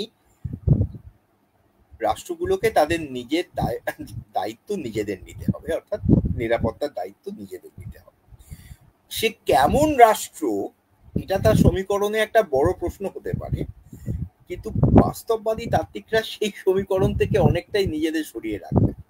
কারণ ওইখানে যদি একবার চলে যায় তাহলে কিন্তু ওই একটা দেশের অভ্যন্তরে কি রয়েছে সেই প্রশ্নটা কিন্তু নিঃসন্দেহে খুব গুরুত্বপূর্ণ হয়ে দাঁড়াবে। এবং আমি যেটা বলছিলাম যে মানে এই যে রিয়েলিজম আর ন্যাশনালিজম, বাস্তববাদ এবং জাতীয়তাবাদ, এর মধ্যে অনেক টেনশন আছে প্রদীপবাবু। মানে একদিক থেকে দেখতে গেলে কিছুটা তো দুটো ধারণাই নিজেদের কতগুলো শেয়ার ফাউন্ডেশন আছে, কোনো কোনো আমি বলবো তা নিয়ে কোনো বিতর্ক নেই যে যেরকম জাতীয়তাবাদী ধারণার মধ্যেও একটা স্টেট সেন্ট্রিসিজম আছে, রাষ্ট্রকে কেন্দ্র করে বেড়ে ওঠা, রাষ্ট্রকে কেন্দ্র করে গড়ে ওঠার ব্যাপার আছে, আবার বাস্তববাদের মধ্যেও সেটাকে আমরা খুঁজে পাই। নেশনের মধ্যে খুব স্বাভাবিকভাবেই এক ধরনের ইউনিটি, লয়্যালটি, এই ধরনের ধারণাকে আমরা দেখতে পাই। বাস্তববাদের মধ্যেও আমরা সেই ধারণাগুলোর প্রতিফলন পাবো। দুটো ধারণার মধ্যেই আন্তর্জাতিকতাবাদকে কেন্দ্র করে অনীহা, সেটাও আমরা দেখতে পাবো। কিন্তু এর পাশাপাশি আবার কতগুলো টেনশনও তো আছে, সেগুলোকেও তো আমার মনে হয় ভুললে চলবে না। যেরকম বাস্তববাদীদের একদিকে যেরকম প্র্যাগম্যাটিজমের ওপরে জোর, নেশনে আবার প্যাশনটাকে বেশি গুরুত্বপূর্ণ মনে হয়। তাহলে এই যে প্যাশন এবং প্র্যাগম্যাটিজমের মধ্যে যে দ্বন্দ্ব, সেই দ্বন্দ্বটা তো একটা গুরুত্বপূর্ণ দ্বন্দ্ব, এবং বাস্তববাদীরা খুব পরিষ্কারভাবেই ওই প্যাশনের দিকে তারা আগ্রহী নয়, তারা ওই খুব মানে অন্য দিকটা, অর্থাৎ একদিক থেকে দেখতে গেলে তারা ওই প্র্যাগম্যাটিজম, যেটা বাস্তব বোধ যেটাকে আমরা বলবো, সেদিকে তারা নিজেদের রাখতে চাইবেন। এবং আরেকটা জিনিস যেটা, যে এই যে প্লুরালিজম এবং এক্সক্লুসিভিটির প্রশ্ন, প্লুরালিজম এবং এক্সক্লুসিভিটির প্রশ্নেও কিন্তু বাস্তববাদী তাত্ত্বিক এবং যারা জাতীয়তাবাদী তাদের মধ্যে কিন্তু একটা দ্বন্দ্ব আছে বা একটা টেনশন আছে আর কি। যে বাস্তববাদের মধ্যে একদিক থেকে দেখতে গেলে খুব স্বাভাবিকভাবেই আমরা যদি দেখি যে তারা বিভিন্ন দেশের যে সহাবস্থান, সেটাকে তো তারা মেনে নেন, কারণ তা যদি না মেনে নেন তাহলে আন্তর্জাতিক ব্যবস্থার ধারণাটাই তৈরি হবে না। তাহলে সহাবস্থানের ধারণাটা বাস্তববাদীরা মেনে নিচ্ছেন। কিন্তু অন্যদিকে আমরা এটাও জানি যে ন্যাশনালিজম যে কালচারাল সুপিরিয়রিটির দাবি মাঝে মাঝে তোলে, সেই ধরনের কোনো দাবি কিন্তু বাস্তববাদী তাত্ত্বিকদের কোনো লেখার মধ্যে আপনি পাবেন না। অর্থাৎ কোনো বাস্তববাদীর লেখার মধ্যে কালচারাল শভিনিজম বা কালচারাল আল্টারন্যাশনালিজম বা কালচারাল, যেটাকে আমরা বলবো এক ধরনের কালচারাল সুপিরিয়রিটি, এই ধরনের যে দাবি, এই দাবিগুলো আমরা এক ধরনের ন্যাশনালিজমের মধ্যে দেখতে পাবো, কিন্তু বাস্তববাদে আমরা এই ধরনের জিনিস কিন্তু আমরা খুঁজে পাবো না। অর্থাৎ যারা এইগুলো বাস্তববাদে প্রথিত করেন, তারা দুর্ভাগ্যবশত ভাবে বাস্তববাদকে যেভাবে পড়েন বা যেভাবে দেখেন, সেটা বাস্তববাদের নিরিখে সঠিক নয়। অর্থাৎ বাস্তববাদকে সমালোচনার ক্ষেত্রে আমরা এটা বলতে পারি যে যে প্রশ্নগুলো বাস্তববাদের করা উচিত, তত্ত্ব হিসেবে বাস্তববাদ সেই প্রশ্নগুলো করে না, সেইটা একটা যথার্থ সমালোচনা। কিন্তু জাতীয়তাকে কেন্দ্র করে বা জাতীয়তাবাদকে কেন্দ্র করে যে সমস্যাগুলো আসে, সেগুলোকে যদি আমরা বাস্তববাদে প্রথিত করি, সেটা খুব সঠিক সমালোচনা হবে না।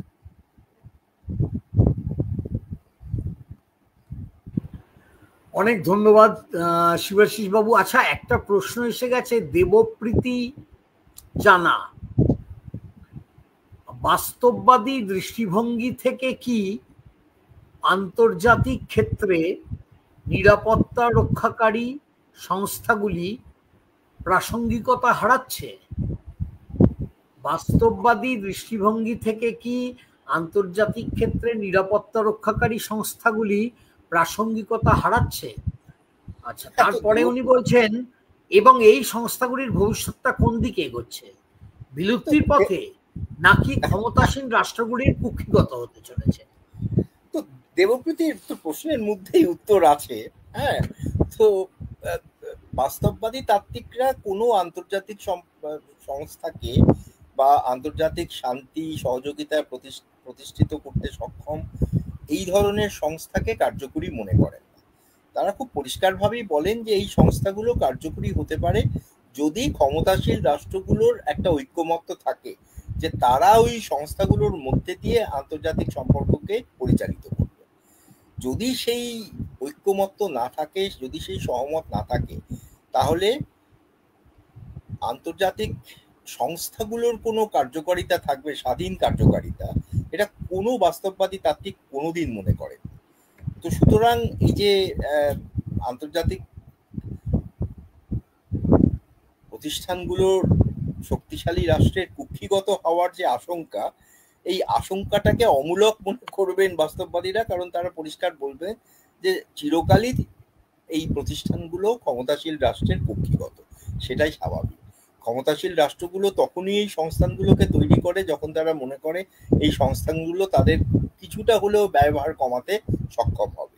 যদি তারা মনে করে যে সেই ব্যয়ভার কমাতে সক্ষম হচ্ছে না, স্বাভাবিকভাবেই সেই প্রতিষ্ঠানগুলোর পৃষ্ঠপোষকতা থেকে তারা বিরত থাকে এবং তার ফলে ধীরে ধীরে এই প্রতিষ্ঠানগুলো দুর্বল থেকে দুর্বলতর হবে।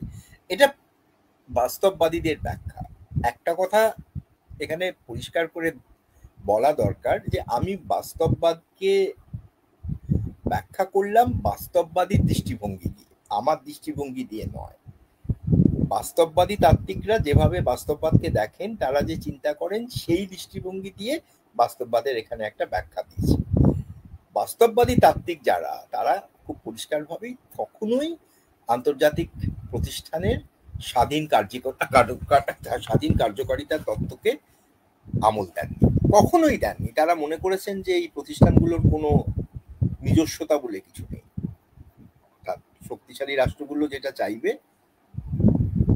প্রতিষ্ঠানগুলো মূলত সেটাই করে থাকে। অনেক ধন্যবাদ অধ্যাপক শিবাশিস চ্যাটার্জিকে। আর আজকে খুব চমৎকার আলোচনা হয়েছে, সুন্দর বিশ্লেষণ হয়েছে। আর কোনো প্রশ্ন তো আমি দেখতে পাচ্ছি না। তাহলে সমীরণ বা প্রকাশ, আজকের আলোচনা কি আমরা এখানেই শেষ করব? অবশ্যই অবশ্যই, আজকের আলোচনা আমরা এখানেই শেষ করছি। স্যারকে আবারও একবার আমাদের রাষ্ট্রীয় চর্চা কেন্দ্রের পক্ষ থেকে অসংখ্য ধন্যবাদ উপস্থিত থাকার। আর আজকের এই আলোচনা ইউটিউবে আপলোড করে দেওয়া হবে 2-1 দিনের মধ্যেই। তখন আমি আবার লিংক পাঠিয়ে দেব। আর শিবাশিস বাবুকে অনেক অনেক ধন্যবাদ। আপনাকে অনেক ধন্যবাদ প্রদীপ বাবু, প্রদীপ দা।